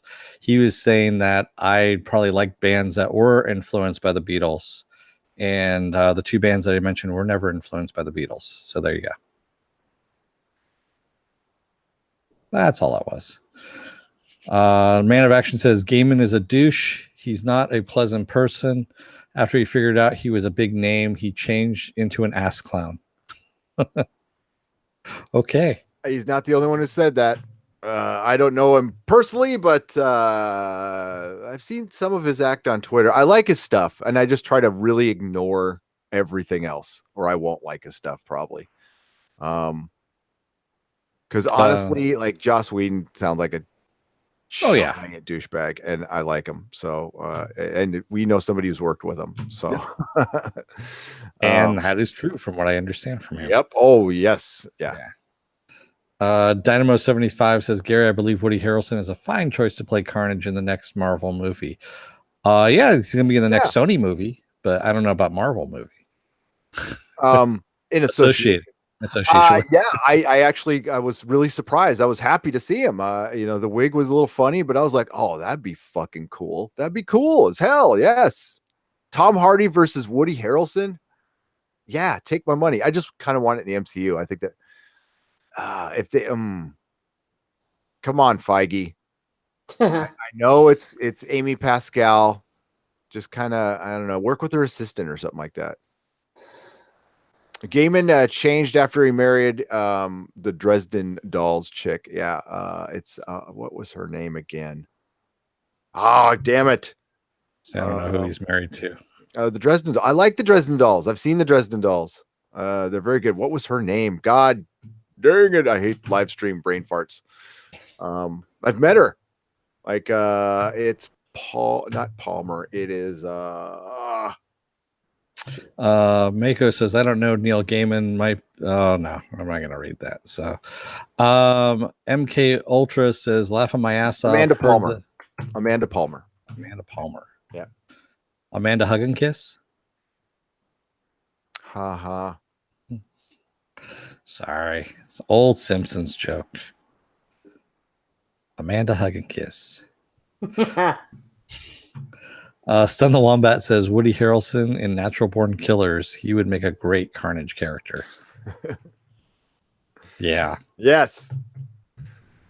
Yeah, it was a major senior moment. But god damn, man, it sucks too. That stuff is happening a lot. And I used to be able to bing right, but not anymore. Yes, MK Ultra. Tom Hardy versus Woody Harrelson. Take my money. Yeah, we wouldn't even need Carnage or Venom. Just have those guys like fighting in a room, acting and fighting in a room. That'd be great. But Tom Hardy would have to be. Oh my God, what was his name in the Star Trek movie again? The Nemesis one. And Woody Harrelson would have to be Woody from Cheers. And, oh man, that would be something. Yes. Shinzon, thank you. Shinzon sounds like sushi or something. I believe it was Shinzon. Yes, I think that was the right one. Not Shinzu, but Shinzon. Yeah. When you stepped away, Tom, we've just been talking mad shit. Everybody be quiet in the chat now. Tom's back. We did call you, but then we found out what we needed. And Thank you. We don't need you. Flay Girl, Picard Jr. Junior. Live action Carnage needs to be played by an upbeat, wiry, and batshit crazy, says Tim F. You know who could have actually played that pretty well, but when he was younger, was the 12 Monkeys version of Brad Pitt. As Carnage, yeah. Don't you think he was a bit overdone in the 12 movies, though? Trying so hard to be crazy. That was awesome, actually. That was one of those things I looked at. I was like, holy shit, he can act. That was actually a lot of fun. I think that was a breakthrough for him. Yeah. Because he was just a pretty boy till then. I remember the only thing I knew about him was the Thelma and Louise. He was in Thelma and Louise. He was the pretty boy at the end. Yeah, I remember him from True Romance being the stoner on the couch. Oh, yeah. I didn't remember that being him. Actually, I liked him in A River Runs Through It. Ooh, I think that showed a lot of acting there. That was a good movie. So the stoner on the couch, he I kept on seeing my friend Chris Powers, who might be watching tonight. That was my friend Chris Powers for like stoner 5 on the years. couch, yeah. Stoner on the couch. So you take a left over at La Jolla, then you go down this way. Would you like a hit? And then you keep going right on this. Better get out of here. I'll fucking kill you, Kill you. man. Love that movie, man. Great movie. Carrie Dalton asks thoughts on the new Aquaman footage released today. Oh, real quick, Mecca. I Yes, can't wait. California was fucking great. Yes. Okay, California, great movie. California was a good movie. Yes. So we'll say that again. I'm sorry. Thoughts on the new Aquaman footage released today? The new trailer, the 5-minute long trailer. I want to hear from Silhouetted Animator. What did you think of the Aquaman trailer? Silhouetted Animator is like a comic fan, like good comic fan. I want to hear what they thought. I was not really impressed. Really? Yeah. Go for it, Susan. Oh no, go ahead, Dennis. I can wait. No, go for it. Go ahead. No, I was just thinking. My initial impression of this was there's a lot of a lot of running in hallways. I felt like I was in a virtual reality game. Momoa's character came off to me like a dumb surfer dude version of Dwayne Johnson. Nicole Kidman being a badass, as the mom, and lines such as "What could be greater than a king? A hero." I mean, yeah, okay. It just, it didn't do anything for me. I kind of like the cheesiness of it, tell you the truth. There's some things, okay, the marine biologists in me, when they're sitting on the sharks that are just sitting there in one spot, and I'm like, they need to keep moving in order to live. Yeah. So they can't just stay there like in one, they should have been swimming in circles, like slow circles, and just being really agitated. They could have done that. And they were all in one row.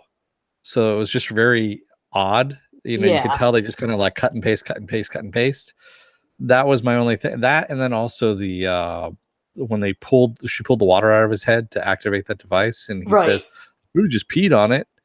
And I was like, "Really? You went with a pee joke?" All right. It just, I mean, it was, but here's the thing.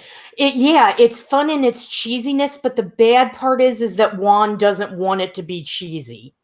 And that's where the problem is. Now, if they were going for that, then it would be Deadpool. Then it would be like, okay, yeah, we're up for this. But people are expecting epic Aquaman, and it's epic, but it's like a lot of unnecessary things. And it just seemed, I don't know. I think it would make a better game than a movie. Yeah. Yeah, I could see how you could go that, especially the way Black Manta's armor. I did seem like when he pops out of the water, and I was like, oh, so this is where where you get to play the boss level. Yeah, exactly. And the running on I was like, wait a minute, are we in Taken? Are we in that's what I'm looking at it again is like, why are they going so heavy with the running on the roof and the hallway running? I'm like, that perspective from the hallway was just like you're playing a game. I was like, where's my console? Where is that? So yeah, I don't know. And the bad part about it is Patrick Wilson is an amazing actor, but I think, and no pun intended, that he might be out of his depth in this one. Yeah, there's parts of it that look really good, and there's parts that there's parts that I don't know, man. This is going to be the hardest sell to the normies at all. I probably will walk out of this movie kind of probably liking it, but there's parts that just like really, I like the change to the costume where it looks like his damn superhero costume. It doesn't look like he's wearing like dirty leather. I don't know. I mean, I don't know. You know what? I don't like Amber Heard, but that's for reasons outside of I'm not a big fan of not a fan of her at all. I think she's never mind. Myself. Midnight's Edge After Dark, son of Aquamanarchy. Who is actually Aquaman's arch villain? Who arches him the best? Black Manta. Yeah, Black Manta. Yeah, Black Manta is the one who they didn't make action figures of his brother. They made action figures of so I would say Black Manta.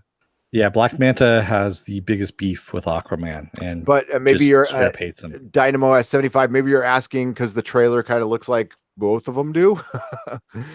Yeah, I don't know. Well, I don't know in the movie, but it's definitely Black Manta. Yeah. Yes, it is. He does have a particular set of skills. He does. Yeah, exactly. Shazam looks way better than Aquaman. Yeah, it's weird. I've heard such a mixed bag on the trailer, and I don't hate that trailer. Like I'll probably like Aquaman again for the same reason that I like Venom. I mean, it's a comic book movie. I'm gonna like it.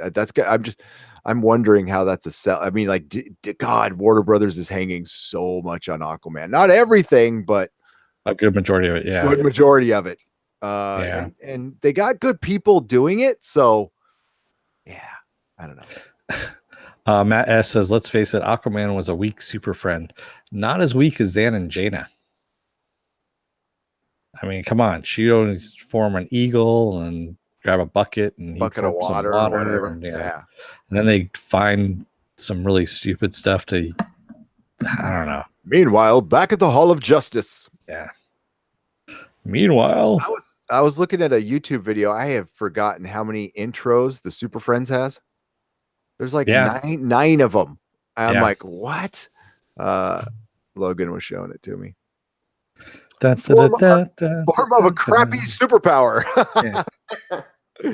I still love the Harvey Birdman, where they have Zan and Jaina, and they're talking. It's the Apache Chief episode where he can't grow big anymore because he has a cup of hot coffee spilled into his lap. That's the reason why. Yeah, and so they're asking Zan where he was that night, and he was being Wonder Woman's bathwater. That's right. Oh, I forgot. And he looks up and he's like, he's giggling his form of a wash rag. It's just so wrong, but at the same time, I'm like, yeah, that's about the extent of his powers right there. Funny. Oh my god. Mako says, "Who asked do I have to butt chug for a booster gold?" Well, there's a couple names I can give you in Hollywood that'd be happy to. To oblige. Well, most of the DC universe is going to be dead pretty soon anyway in the comics, because that's always a good idea to do when you're starting your cinematic universe. Well, kill all your characters in the comics. Right? Yeah, well, yeah. It's a 3-year cycle now. Well, it's a crisis. They're doing another fucking crisis. God, Dan Didio, guys, has got to go. That guy's got to go. You know, I'd also noticed with the Aquaman trailer is it seems like every superhero thing right now is capitalizing on, you know, Avengers Infinity War, Civil War, where there's all these factions and everybody's got to fight within the world and it's got to be epic. And even TV shows are getting like that. Like The Gifted, and I wonder when that trend's going to end and when we're going to get, you know, actual stories with things, and it's not all these people joining forces, where it's actually one superhero dealing with crap that he or she has to deal with. I think we're long past that. Yeah, I think the way the comic fans, I mean, what made Marvel kind of stand out from Marvel's heroes interacted a little more with each other. At least it felt that way. I don't know if that's technically true. It just felt that way when I was a kid. They had more real world problems. Is what it was. Well, and their comics were cheaper in the 70s too. Yeah, I mean, nobody talks about that. That like a Marvel comic was half as much as a DC comic on most of it, and you know it was 25 cents when it was 40 for a DC comic. Yeah. No, when are we going to get past that? I think, you know, once in a while we'll get a good story told, like a Logan or the Crow or something like, you know, something like that. So we'll get a good story. But most of the time it's going to be bigger, stronger, faster, more. That's what they're shooting for. And, you can't, like a Black Widow movie, a solo Black Widow movie. Believe me, Kevin Feige is forced into doing that. That is not something they feel like they can make a ton of money from. No, they could if they went rated R. Yeah, they absolutely could. But if they do a PG-13 Scarlett Johansson with that costume she had in Infinity War with, you know, just stinging people, and doing the spy stuff, it won't work unless the Russo brothers come back and like do their best. But they're gonna have to bring in other heroes, which makes it to prop her up, and that sucks because there is a good Black Widow story out there that a lot of people would love, but you'd have, she's a rated R superhero. She's a Daredevil superhero to me, anyway. Yeah, Carrie Dalton says, didn't they do that already? It was called Red Sparrow. Yep. Yeah, true. Yeah. And they were kind of backed in. I think I honestly think they were backed into making that movie because, like, why haven't you made a Black Widow one? And it's because not a lot of people would go see it. Yeah. For an MCU movie, and that's still like even like your lowest tier MCU movie is going to make a shit ton of money though. So you could probably get away with making it for kind of cheap, and they'll make their money back. But it won't be like a $1 billion movie, and people go, well, not everything's Infinity War. Stockholders don't see that shit. They just saw the last movie that came out didn't make $1 billion, and it was Ant-Man and the Wasp. And it's not fair to compare it to Infinity War. Well, life isn't fair. They compare that shit. They really do. They always compare apples and oranges, and no disrespect to Scarlett Johansson, but she hasn't proven yet that she can open a movie. She hasn't proven that she can get asses in seats. Yeah, just like you can't make a Hawkeye movie. You can't go out and just take Jeremy Renner and go make a Hawkeye movie, especially when he doesn't look like Hawkeye. He looks like Jeremy Renner in a G.I. Joe suit with an arrow. Well, speaking of good Marvel stuff, we just got another trailer for Daredevil season 3. Yes. And it introduced a new villain that we may or may not know. They didn't name him. Well, he was wearing a Daredevil costume, and he caught one of his he was making lots of bullseyes with his shots. So good night, Silhouetted Animator. Have a good evening. Thank you for joining us. Really appreciate it. You coming in. That trailer was dope. Yeah, it was. Oh yeah. Oh my God. I cannot wait. D'Onofrio. Oh my God. Yeah, D'Onofrio is awesome. Just, oh my God. I just sat there every time he comes on screen. I'm like, what was great was the intricacy of what he's going to do. And the way he portrays that character. And it's like, he's just amazing. I just, hands down. Hands down. Yeah, and by the way, it comes out October 19th on Netflix, for those of you who don't know. So it's fairly soon. We've got, what is it, 2 weeks away? Maybe a little bit less than that? Yeah. We'll be covering it. Yes, we will. We'll be all over it. Yes, it is Tekkaman Bald. It's based off of Born Again. Yes, it is off that storyline. So that is going to be awesome. And Vincent D'Onofrio in the white suit, man. The white suit. The white gabardine suit. Yeah. That's awesome. I just want the purple ascot. That's the only thing I want. I hope he wears it. I want him to have his little and the cane. Yes, and the cane with the jewel on the top, the big ass diamond. Fucking comic fans were never satisfied. No, we're not. Damn it. And I want Daredevil to wear his costume at least in some like towards the end, hopefully. But that's part of the story. And yes, they're Tekkaman Blade. They're going heavily. They're going heavily with Born Again, the Born Again storyline. So that's going to be great. I think it's a good move. Daredevil has always been the best of all this. So yeah, for the TV side of it, yes, hell yes, that's been the best of it so far.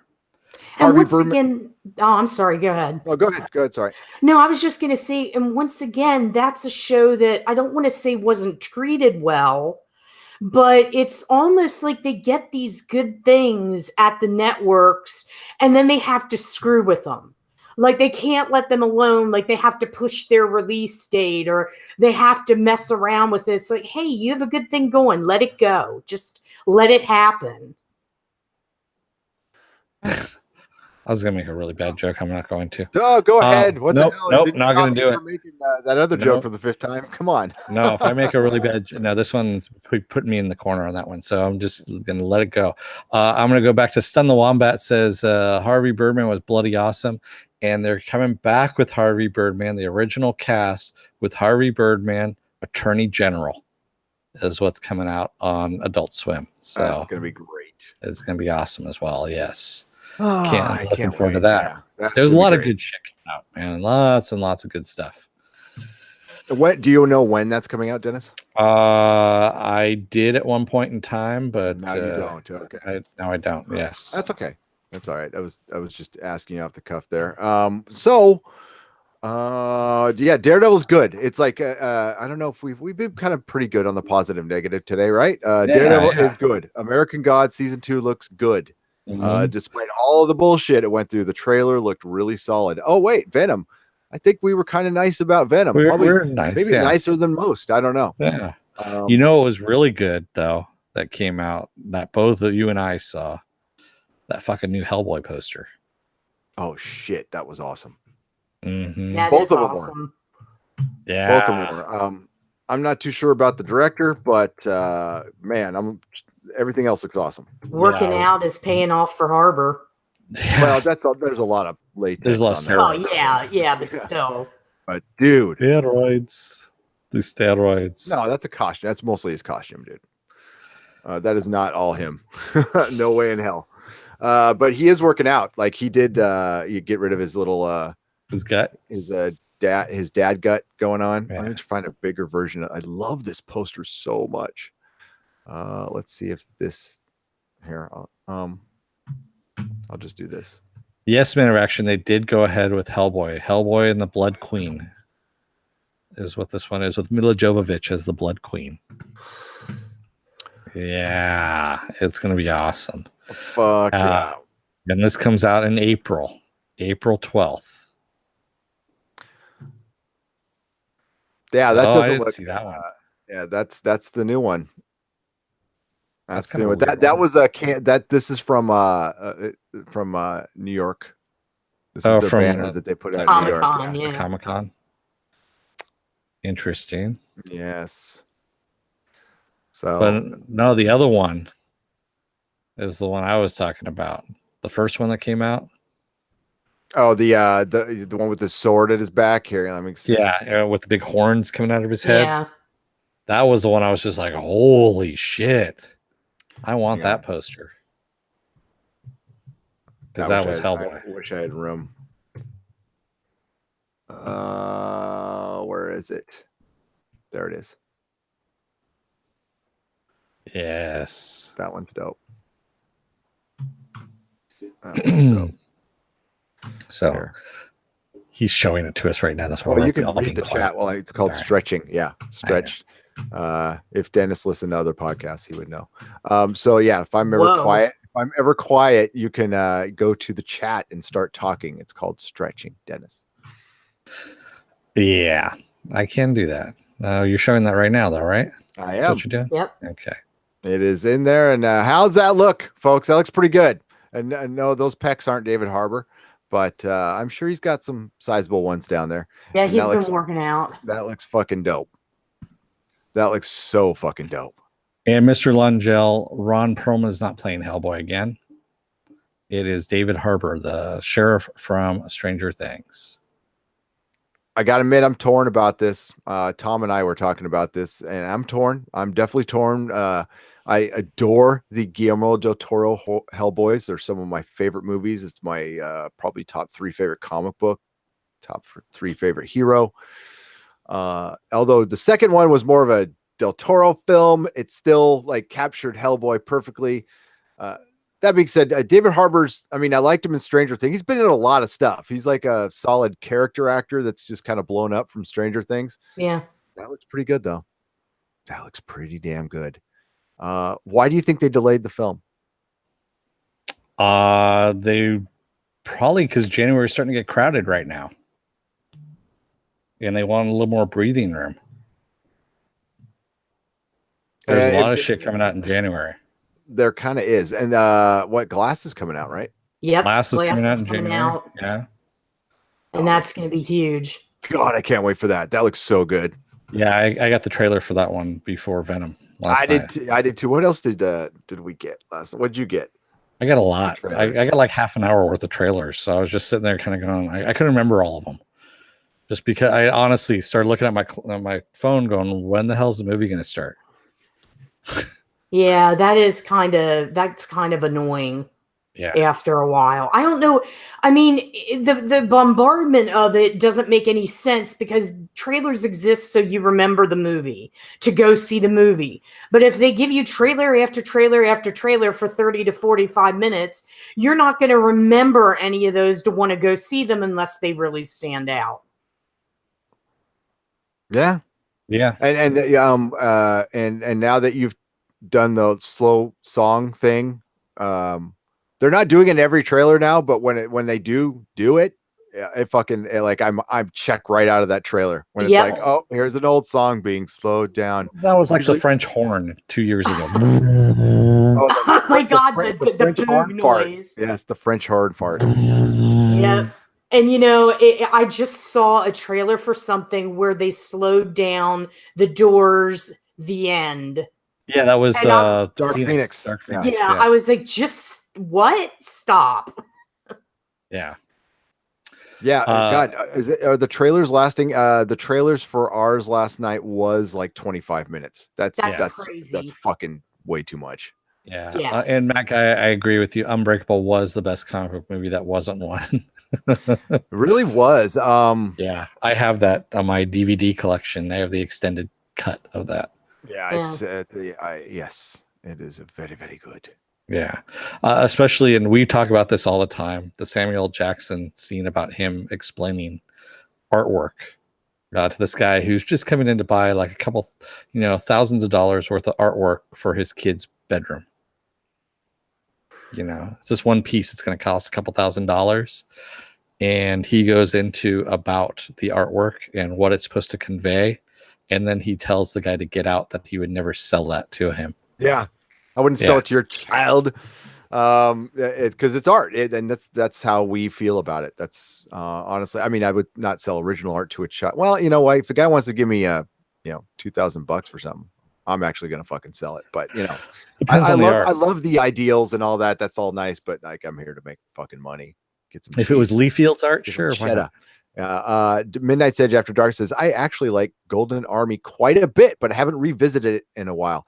I love that movie. Yeah. And I love what's the elf's name? The main elf the guy? Prince. Yeah, I remember his name. He looked just like my character Dark Legion from my comics. It was awesome seeing him in action. I'm like, oh fuck, Guillermo del Toro should have directed the movie of my comic because he made him perfect.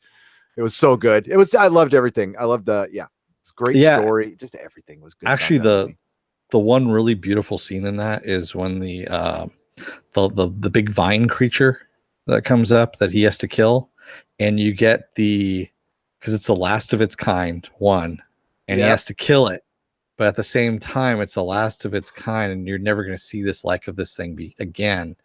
And so the sorrow for having to kill it, but at the same time the need to have to, because it's going to kill everybody else. Kill everybody, yeah. And yeah, that was amazing. Yeah, that was an amazing scene. Yeah. Unbreakable was great. I fucking every time we I get fired up to go see like 8 things. I end up seeing or like at least I'm staying off of Amazon tonight for sure. Yeah, I think I bought 3 things last time we did a podcast. So Midnight's Edge After Dark says, wait, did you say there's an extended version of Unbreakable, or is that something else? No, there's an extended cut of Unbreakable. There's like a director's cut. Who froze? Who froze? Not me. I see and I see a froze. Yeah, I see that too from Mary Ashmead. Who froze? It's not just me, is what Carrie Dalton says. Okay, hang on. We're still together, right? Yes, we are. Yeah, I'm here. I've got too many windows up. Let's get that going. No one froze here for me. Yeah. Okay. Are we good? MK Ultra says it froze for me too. Froze delay. Susan is frozen all the time. What? Hit F if you can. Hit F if you can hear me. Yeah. Cthulhu says you just need to reload the page. Yeah, just reload the page. Yeah, because we're fine. Usually, if it'll freeze on our end, my stream says it's perfectly okay. Yeah. Not froze anymore, Tim F says, but voice out of sync. You might need to refresh. No, that might be like something going on with YouTube or our internet here. Let me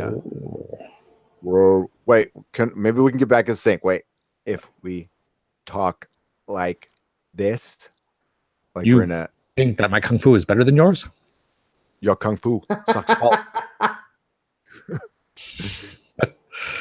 Suddenly it's Matrix. Jeez. Whoa. Yeah, Susan is not frozen. Let me tell you right now, Susan is hot. She's hot. She's on fire. Not frozen. She's not cold. Sorry, I was actually looking back there to see where the Unbreakable one was. And it's I did have that question. It's like, did that really need I mean, I liked it and everything, but did it need an extended cut? It went into the character stuff a little bit more, so you got a little more reason as to why the breakup happened. Some more staring longingly in a kitchen. Was actually a lot more staring longingly in the kitchen.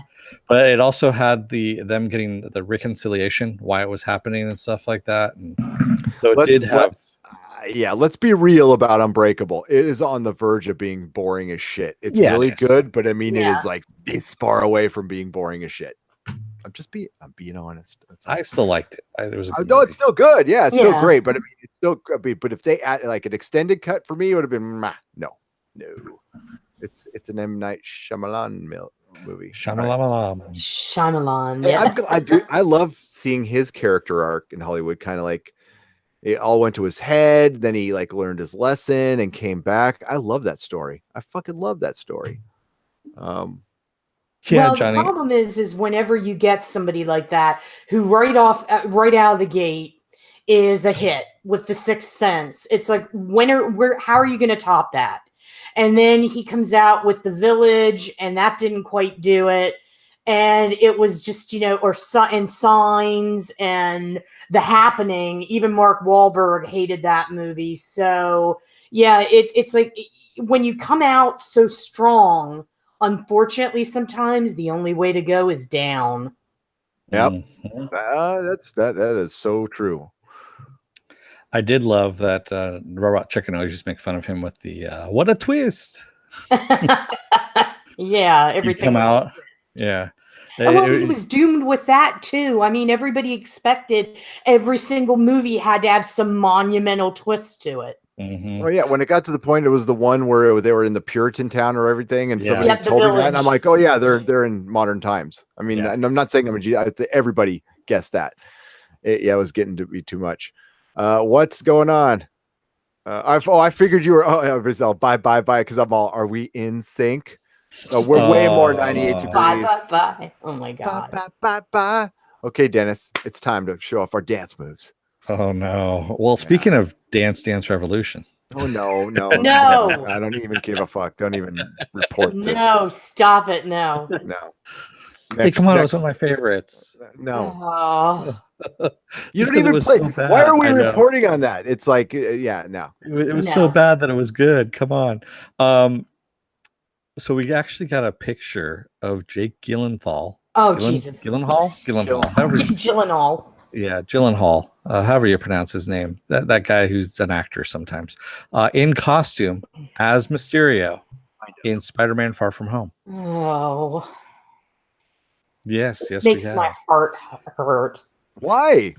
Because Bruce was supposed to play him. No.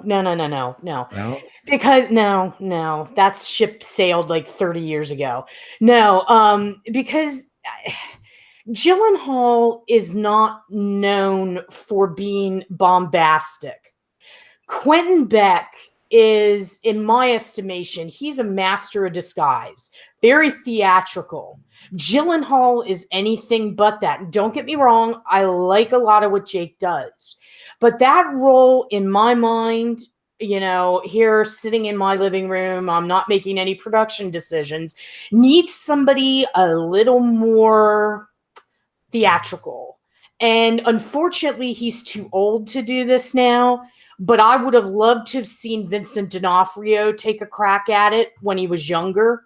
Mm-hmm. And I was trying to rack my brain for somebody who could play him, and this just came into mind, and I'm not set on it, but somebody like more along the lines of a Colin Farrell or somebody like that. Someone you can believe is Quentin Beck and is going to be upset when he gets upstaged by Spider-Man. That's just my feeling. Yeah, I've got I'm in agreement with you. Like that is a really weird choice for Mysterio, and it almost feels like they wanted to just go well, I think he's too old, but like have a mirror for Peter Parker maybe. Yeah, because I can see definitely Gyllenhaal like playing a Peter Parker. I can't see. Yeah. It's weird. And I mean, Mysterio, you could play with Mysterio if you want, but you're right. He has to be theatrical, flamboyant.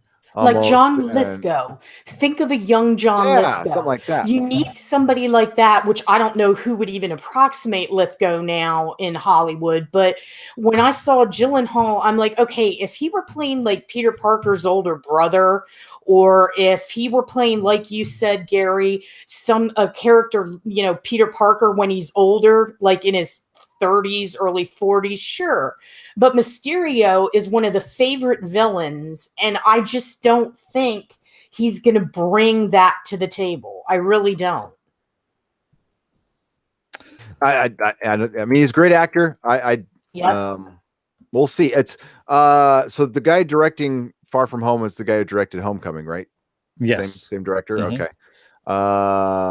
Yeah. I would have gone like a comedian. I would have definitely like cast a comedian of some kind. Yeah. I mean, Mysterio is supposed to be a stuntman, right? Yeah, originally, yeah. He's a former stuntman who got into the special effects box. Yeah. Yeah. And isn't talented enough. Oh my God, what was that movie? I could still see Gyllenhaal, Jake. I'm just gonna call him Jake, in this role. So I mean Donnie Mysterio, but even though he's a stuntman, what Susan's saying is you're going to get kind of a flat performance out of this unless he's going to do something he hasn't done before, which is act like he's always played a very serious role or he's done lots of different roles. I mean, but it's been okay. Tell me his bombastic role. When he was the paparazzi dude. That was stalking people. That was still very quietly neurotic. Yeah, that was not like, hey, like we're talking William Dafoe. Younger, younger William Dafoe, a little bit of overacting. Maybe they'll take a different take on it, and they'll probably do the neurotic, like you just said, like, oh, what's that? Yeah, where he's the reporter and gets to the crime scene. Yeah, I can't remember what it's called now. Yeah, it's probably night something. Night creatures, night animals. Nightcrawler. Yeah. So they'll probably take that approach. But he hasn't played like a flamboyant, villain. But I don't think that's what the MCU is going for anymore. Yeah, I don't think they're going for that. Yeah. It could work. We'll see. As long as Tom Holland isn't crying. Oh. Seriously? Oh, come on. Tobey Maguire looked like shit too when he cried. He didn't whine though. That whiny noise. He did. Are you telling me the Homecoming's better than the Raimi Spider-Man movies? I'm not saying no, that Homecoming is better than Raimi Spider-Man movies. But Tom Holland cried like he cried a lot. Yeah, Tobey Maguire cried when his friend died, but he didn't cry out of fear. He didn't cry out of fear he was going to die. See, I think fucking difference in crying. Yeah, I think what's happening, like you said, Gary, with the MCU is they're trying to take these superheroes, which there's a reason why they're called superheroes, and make them like everyday people with conflicts.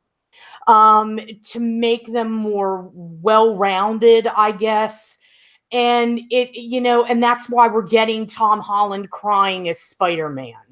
And we're trying to show pathos and all that stuff. But superhero movies are not the place for that. No.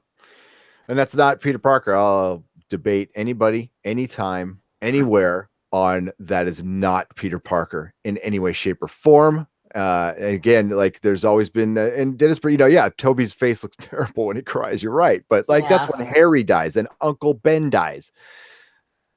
Tom Holland was crying out of fear of death.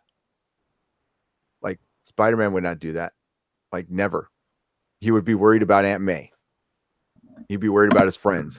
Like Peter Parker's the most selfless human being on the planet. Like he gives up so much of his life, and that's part of his whole story. Is like he's always late. He's always pissing off his friends, and that's why they're always mad at him. It's not just that he's the loser. I mean, he's like, he really, like, people want to like him and he always lets them down, I mean, that's what it used to be. I have no fucking Man of Action has the perfect answer for this dilemma. Idris Elba. There you go. Idris Elba as Mysterio and Peter Parker. Yes. Done. And Mary Jane. Yeah. And Betty Bryant and J. Jonah Jameson. It's Idris Elba world. That's what it should be. Yes, Idris Elba will be Mysterio, Spider-Man, and Aunt May. Tom, you're not making a great argument. I don't know if he was crying out of a fear or if he was thinking he was letting down Tony. That's actually worse. I think it was that, when he was crying, I don't know if it was out of fear, honestly. It was more like, because he kept saying about his Aunt May, talking about his Aunt May, and that he was scared of leaving her, kind of thing. Well, Tom says he thinks it was more out of defeat and failure, not fear of death. Yeah, exactly. It stood out, and it was a terrible scene. And Spider-Man wouldn't cry out of defeat or failure either. He wouldn't give up. I'll stand my ground on this. I've read a lot of Spider-Man comics, folks. Okay, so come on, bring it. It's so fucking out of character. It's completely out of character. And it ripped me out of the movie. And I liked him in Civil War a lot. I was a backer. I was like, yes, this is great. He's good. I'm sorry they went young again, but if they're going to go Spider Boy, this is a good Spider Boy. But they just doubled down on the Spider Boy. I blame Sony. I usually blame Sony when everything goes wrong in that. Yeah. So I'm going over to the chat here a little bit since we're gonna be wrapping up in 12 minutes. Yeah, yes. There we go. So Mako says Bruce Campbell was perfect for Mysterio. Not sure there can be any can be other suggestions, but I love yours too. Yeah, I believe there was a plan that was floated around at one point that Bruce Campbell's characters in each of the Sam Raimi movies, that was all Mysterio. That was I wrote about that. Yeah. That's the theory that was out there, that this was their way of introducing Quentin Beck. And if they would have had a 4, Bruce would have been in it. But the funny part is that Bruce says he never got a call from Sam and he didn't know that was in the cards. So he was kind of in the dark. Yeah. That's normal. That's actually, I've been finding out, like, because a lot of times we hear that, and that's actually normal because some actors blab. Yeah. And that's why they don't tell him. They're like, we have plans for Bruce, but don't tell Bruce. I'm not saying it was Bruce, but No, but Bruce does blab. Yeah. So yeah. And Sam really does have a habit of inviting Bruce onto set. He goes, hey, why don't you come over to my set here? And he goes, oh, and by the way, why don't you get into costume? And I've got this little bit role I want you to play, which turns into like a bigger role. Yeah. He's done it more than once. I mean, like Darkman, he did it. I think it's because he's cheap and he wants to get him for like scale or something like that. Well, and they're buddies and all that stuff. And it's like, Mysterio, I want to say that, that might have been a good choice, but I'm going to be brutally honest. Do it. Sometimes Campbell doesn't know when to dial it down a couple notches, and he takes it over the top, and it's like, Bruce, come on now, just don't do that. I mean, I'm just going to be honest. I think I can see him being too over the top in that role. Now, maybe if it would have happened, Sam might have told him, 2 clicks down. But yeah, I mean, that's just my take on it, and it's just honest. That's why you're here. Yeah. We appreciate that. Level 10 Henchman says, mess with the audience and have Tobey Maguire play Mysterio. That would be funny. That would be great. That is a great idea. Oh, that is winner. That is a winner. That would be awesome. Or at least have him pop. Oh, that'd be great. Have him use as one of the faces. Yeah, that would be brilliant. Use them both. I mean, Sony kind of has the rights, but what's the deal, Tom? What's the deal with Sony? So they're building this whole universe, right? The Spider-Verse without Spider-Man. Like, this is what their plan is. Their plan is to build a Spider-Verse without Spider-Man, or possibly bring Spider-Man in. Or Tom, have you heard that they can't run a Spider-Man concurrent with Marvel's one? This is so confusing. Professor Thorgy has a pretty good video out there on the Sony situation. I'm sure Midnight's Edge have 10 or 12 very good ones. I'll go to them first, of course. And I don't know, man. I don't know. What do you think, Dennis? I don't know, honestly, at this point, tell you the truth. Although, going back to Mysterio here, Terry B brought up Sam Rockwell. But he's already been in the MCU though as a villain. Yeah, true, but it's Sony, so why not? He says, I guess he's a bit old now, is what. Yeah, he's like almost 50. So yeah. Yeah, that's really fucking old. No, that's almost dead. It is, isn't it? I was just laying a hole and cover yourself with dirt at that point. Or Andrew Garfield. Yeah, that'd be cool. Nothing wrong with bringing Tobey in as a villain. I love the idea of former actors coming back to the new roles in the Marvel, because they brought back Chris Evans, Michael Keaton, etc. Yep. But Rockwell within the MCU, Gary Oldman would, yes. But that's the answer. That's almost like Idris Elba. Well, Gary would have been perfect 30 years ago. Yeah, Gary's way too old now at this point. He's too old now. Yeah, he's like 50. He's way too old. He's older. I think he's pushing 60. He's in his 60s. Yeah. 60's the new 50. Yeah. 50's the new 30, okay? So that's what I was asking about the Spider-Verse animated sequence you mentioned. It froze up in me. I missed the part. You said you talked about how connected they actually are. Well, okay, so this Peter, they insinuate that this Peter in the Spider-Verse is the 616 Peter. Yeah. So that's the main Peter. But you see a bunch of scenes that are associated with him, but it could be different. You see a bunch of the Raimi Spider-Man scenes in the trailer. So I don't know. But I heard that Tobey Maguire and Andrew Garfield did like voice cameos for this movie. Actually, we reported it here on our. I'm still thinking whoever is playing the noir Spider-Man it's one of those two. No, that didn't sound like him. But I could be wrong. I didn't really listen that much. So I don't know. Tim Roth for Mysterio. That's another good choice, but he's been in the MCU. And he's also too old. I hate to keep harping on that. Yeah, you need someone who's a little bit, in their 20s, 30. Actually, who would have done a good Mysterio? Adam Driver. Oh, can he be bombastic? Well, Kylo Ren, but even Kylo Ren was kind of mopey and emo. I mean, do you think he could dial it up a few clips? Oh, yeah. There's Logan Lucky. If you ever go and watch Logan Logan Lucky, okay. Yeah, he plays this. It's actually a pretty funny movie. And he does play this kind of dumb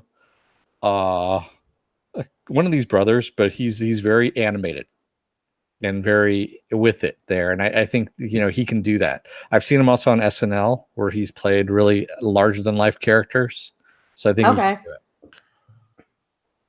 I could see him doing that. And he's right in that age group. Tommy Wiseau as oh my Mysterio. God, no. Just no, Mako. Marvel has Spidey for one more movie after Infinity War 2 unless they strike a deal. That's why I was asking earlier, if you missed it, if they connect Venom with the animated Spider-Verse, then hang on. I got to go down the rest of it. then I don't know what the rest you said there. Then Raimi Spider-Man, so it's like Turtles Forever. If they connected the Spider-Verse into the Venom verse, I think I kind of agree with Professor Thorgy that Sony is trying to force their way into MCU. I don't, for one, they wouldn't have to produce half this shit.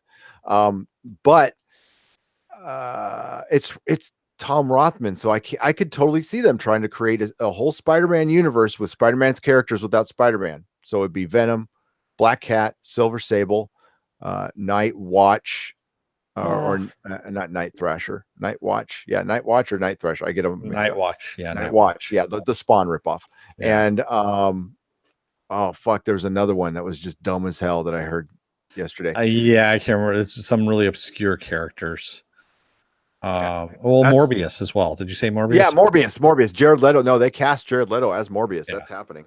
Yeah. And that sucks because I want to see Spider-Man take on Morbius too. That's a good villain that they never used. Yeah. But oh man, it's just kind of ridiculous. Nick Cage. Someone says that Nick Cage is playing voicing Noir. That's what I thought I heard too. That's what I thought. Logan Nerderotic Jr. told me that. Okay, real quick, we just showed our patron video. So thank you to all our wonderful patrons. I think it's up to date. I might have to add John Ritter for Mysterio. That's not Jason Ritter. I thought, I was like, John Ritter's dead, but Jason Ritter, sure, that's a decent pick. Thank you to all our patrons. You guys are wonderful, and if you sign up to our Patreon, you get stuff. So go check it out, patreon.com/nerdrotic. So one of the rumors that I heard about Avengers 4, what the real title is Avengers Annihilation. Oh, that's weird. So are they gonna have the Annihilus come in, and your guess is as good as mine. Is that gonna carry? Well, okay, that's interesting because Annihilation happened concurrently with Civil War. Yeah, but it was largely what did I that's weird. Well, that could get you to reboot the universe. Oh, totally. Absolutely. Do you think that's why they reshot some stuff and delayed Dark Phoenix? Yeah. To do some kind of weird stinger at the end to make them to shoehorn in the X-Men into a rebooted universe. But the Fox X-Men, do you think they want to keep any of them? I don't think they want to keep any. Yeah, R.I.P. John Ritter for sure. That's still a bummer. That guy. It's a possibility. I mean, if you really wanted to do it. Souffle Girl says they've also registered Avengers Lower Decks. Oh god. Annihilation. That's not the one I heard. The one I heard was Avengers Forever. That one's been going for a while. I doubt they have a name right now, but they have a name already. They already knew what it is. It's just no one's saying what it is. Well, I think Kevin Feige said, "I'm sorry, we've made a big deal out of it because it's really not that big of a deal." Yeah, I know. So it's probably just It's probably Avengers 4 Boogaloo. Tom here's Annihilation 2. That's Mortal Kombat 2, isn't? Oh dear God, Annihilation was a crossover that really had nothing to do with the main characters of the MCU. It was a galactic crossover. There is a bad guy called Annihilus, and that they have the Annihilation Wave, and he purges the universe. He's from another dimension, and he's a Fantastic Four villain. So we bring the Fantastic Four in. Well, you could, but the thing is, Annihilation is actually something they should really wait and try to adapt, because that would be your galactic Marvel crossover, because that kicked ass. That was actually a better story than Civil War. Had a better ending, everything, and it brought in basically your new Guardians within that. They were around a little before that, but they were involved in that. That really got the cosmic thing going again in Marvel, because it was kind of dead for a while. Mm-hmm. No, Tekkaman Blade, they weren't in Annihilation, but Annihilus is a FF villain. Yes. Yes. Brian Smart, would you add Cloak and Dagger to the Spider-Verse? Yes, definitely. Not the TV version, but the actual comic book version. Yes. Absolutely. I think that's where they belong. Mm-hmm. That's where they started. That's where they need to go. Mike Krychek, Avengers 4. Who cares what the name is? You're gonna see it. Damn straight. Avengers 4. Give us your money that you're gonna give us anyway. So Avengers 4. Just open your wallet and let us stick our hands in there. That sounded kind of dirty, but it really wasn't. It was just the way I said it too. If he says it, that was a good delivery there. It was. Wow. Gary, Dennis, Susan, you are such great people. This podcast is more interesting than anything coming out of Hollywood. Thank you, Mako. Thank you, Mako. That's high compliment. Thank you. Damn. Wow. We try to make it interesting. We call for many different parts of the universe. I mean, I'm giving it away now. Damn it. Quiet. Secrets.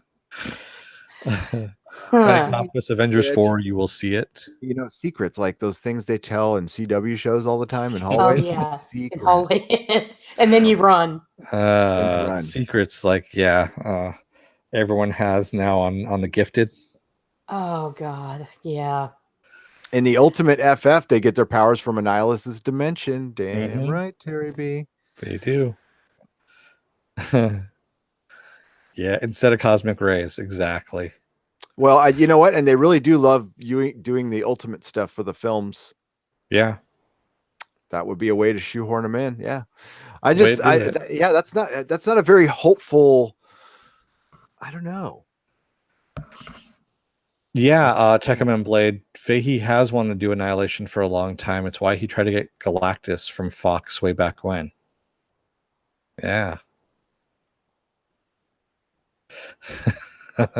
Mary Ashmead fucking in hallways.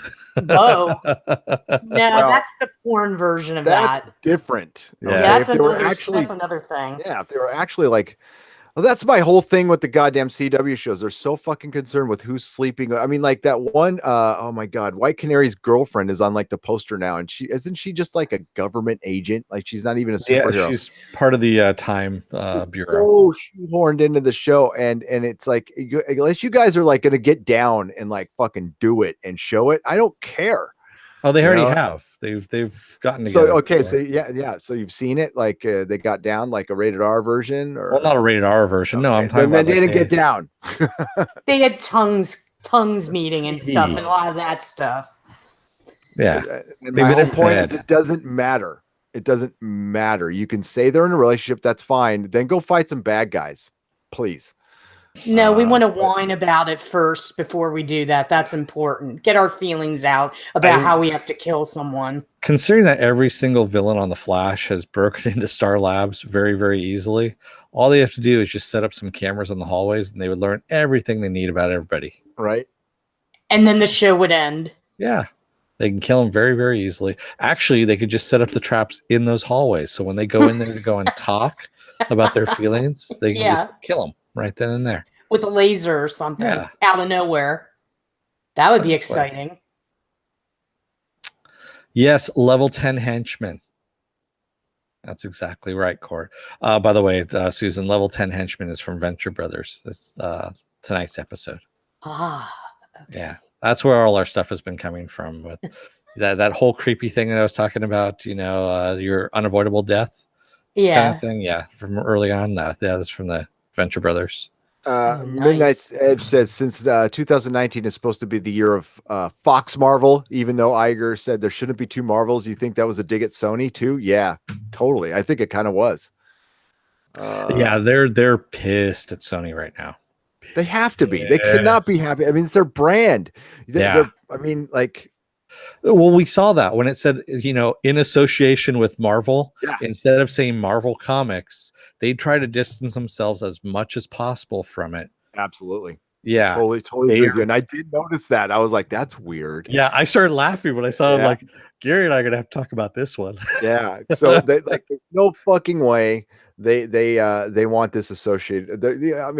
For one, don't take anything these people say. I mean, I'm telling you the obvious shit, but just in case one person out there doesn't know, if their lips are moving, they're lying. They being Disney, Iger, they don't take anything they say at face value. They're full of shit. They're lying to you. They don't want you to know. They're totally pissed. This Venom stuff. I mean, look at the look on Kevin Feige's face during that press conference. He wasn't faking that. He wanted to choke her. out. He wanted, I mean, yeah, that was him showing restraint. And this is Yeah. a guy who's like super passive aggressive, non-confrontational. Yeah. And like, yeah, right You there, could see like it in his front eyes. It was like because you could tell that he fucking told her, is like, do not mention that at all. Yeah. Don't mention that any association. We're on, stay on point, stay on homecoming. Yeah. And this is the lady who threw us, yeah. Who threw a sandwich at who again? Who threw a sandwich at Feige? Was it Pascal? Was it Amy it was Pascal? Pascal. Yeah, that's what I heard. Wait a minute, for real? She threw a sandwich at him. Yeah. Tom's been animating it all night. Thank you, CD Horde, for spelling out your name and how to say it for me. Thank you. Is he still getting? Yeah, dude, he had to do it for me. Well, yeah, but you see, I was calling him CD Horde, then you like start calling him Cord. Yeah, so I'm like, oh, maybe you got it right. But then, no, you got it right. We got it right. Yeah, Joe says 2 more years till Venture Brothers. So sad. Yeah, man. It's gonna be. I think it's really gonna be 2 years. I don't know. I know they're working on it now.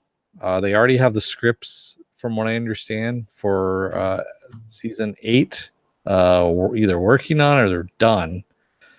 And so the next step is going to be animation. So awesome. Maybe we got a year, hopefully, with any. All right. This has been a lot of fun, people. We've held strong with like 85. Sometimes we did hit 100. Yeah, we've been doing pretty good on that. So I really thank you guys for staying with us for so long. But Dennis has to cut out to go to class tomorrow. We don't want Dennis to be without class. And Susan has to get to bed. It's very late in her parts unknown. And I could stay up for 5 more hours because I have to work tomorrow. So I'm going to work on a Man in the High Castle video. Watched that today. Very good. Very, very, very, very good. So I'm going to do a spoiler-free, like short 1 episode review. Please click on it, like, share, and sublime. Yeah, just bury it. No, like, share, and subscribe if you have not done already. I'm losing my ability to talk. Dennis is going to try to burn through it. If he can't, though, we are going to be doing a season 1 review. $2 from Joe. Hench for life. That's right. Hench for life, Hench, Joe. Man. Hench for life. By the way, what Matt Guy says, Gary.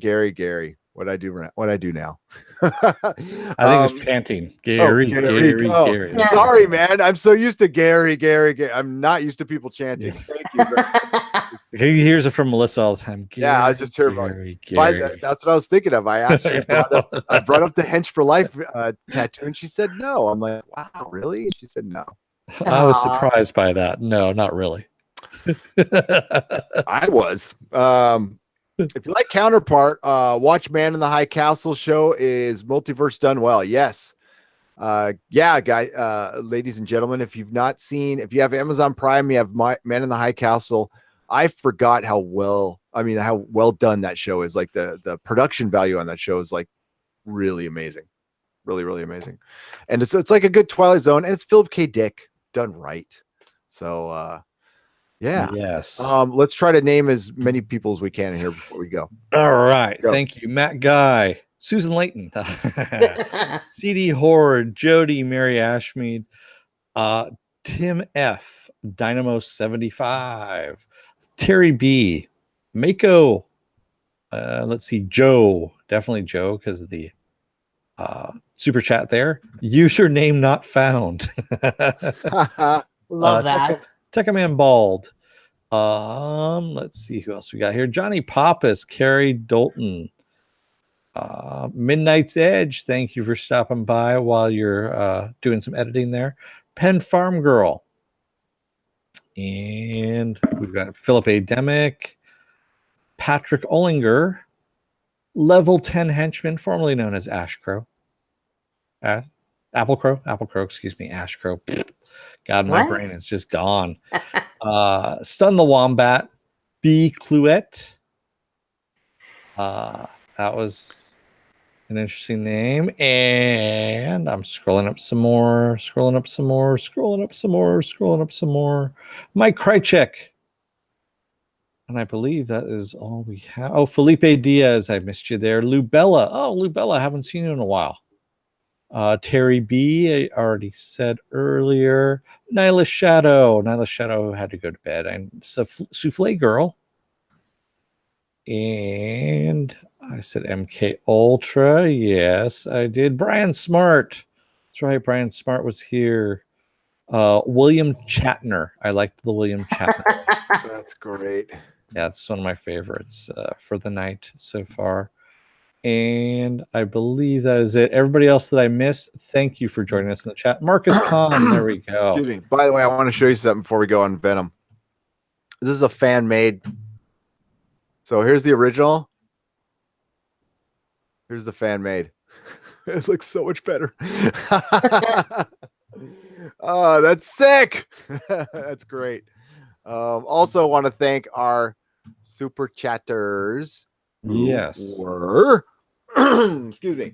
Here, we'll just show them while I give them the props they deserve for donating. So we really appreciate it. Yes. So Movie Fanobi, Mr. Robot, Movie Fanobi for $2.99, Mr. Roboto for $5, Midnight's Edge After Dark $2, Silhouetted Animator $5, Mr. Roboto $2, Movie Fanobi $2, Johnny Pappas $1.99, Joe $5, Mr. Roboto $2, Mr. Roboto, you've been like donating. That's really wow, awesome. Joe $2 more, Hench for Life. Thank you guys so much. I really appreciate it. Yeah, it's still weird getting super chats. So I just, it's thanks. You guys are awesome. Yeah, thank you, everyone. And don't forget to like and subscribe to us if you like us. And also take a look at our website, nerdrotic.com. Take a look at our Facebook page as well. We have 2 pages there. We have the one where I put the news up there, and then also one you can talk amongst yourselves, an erotic podcast group. And Gary has a Twitter. It's at Nerdrotics. I have a Twitter, at DeForce. And we also have an Instagram as well. That's right. Going to be starting back up again. So plug your wares. You can actually get me on Twitter at Susan on the Ledge. You can read my staff and my content at 1428elm.com. You can find me on Facebook and on Instagram at De Facto Scribe.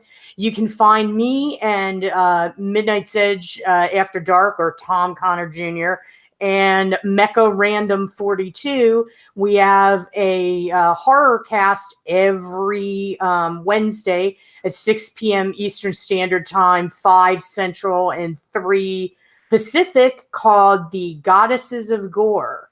So if you're into like the latest horror news and talk about the 80s golden era of slashers and stuff, come hang out with us. Most definitely. I'll be in the chat for sure. And that's brilliant. No, I love that you're over there, and that's great. Those are great guys. Yeah, please subscribe to Mecha Random 42 and Midnight's Edge After Dark and Midnight's Edge, and of course our wonderful fearless leader of the Tribunal, Overlord DVD, who put out a great Star Trek video today. Mecha put out a Star Trek short video. We did as well. Check them all out. I think you're probably working on one too, right, Tom? I know you. Well, Tom's always working on a video. So whatever video I'm thinking about, they're already well into. So our next video will be Man in High Castle, recorded, coming out at some point in time. There is a patron only chat tomorrow morning. No, wait, tomorrow's Saturday. I take that back. Tomorrow is another, it's our last daily nooner. So we're going to do another nooner. And I got, honestly, go to nerdrotic.com for a schedule, because I can't think of anything right now. Getting a little tired. But guys, you two, thank you. You're troopers. Dennis, sorry I kept you here a little late. Take us out. Children of Earth, don't let the door hit your ass on the way out. Otherwise, Amy Pascal might throw a sandwich at you.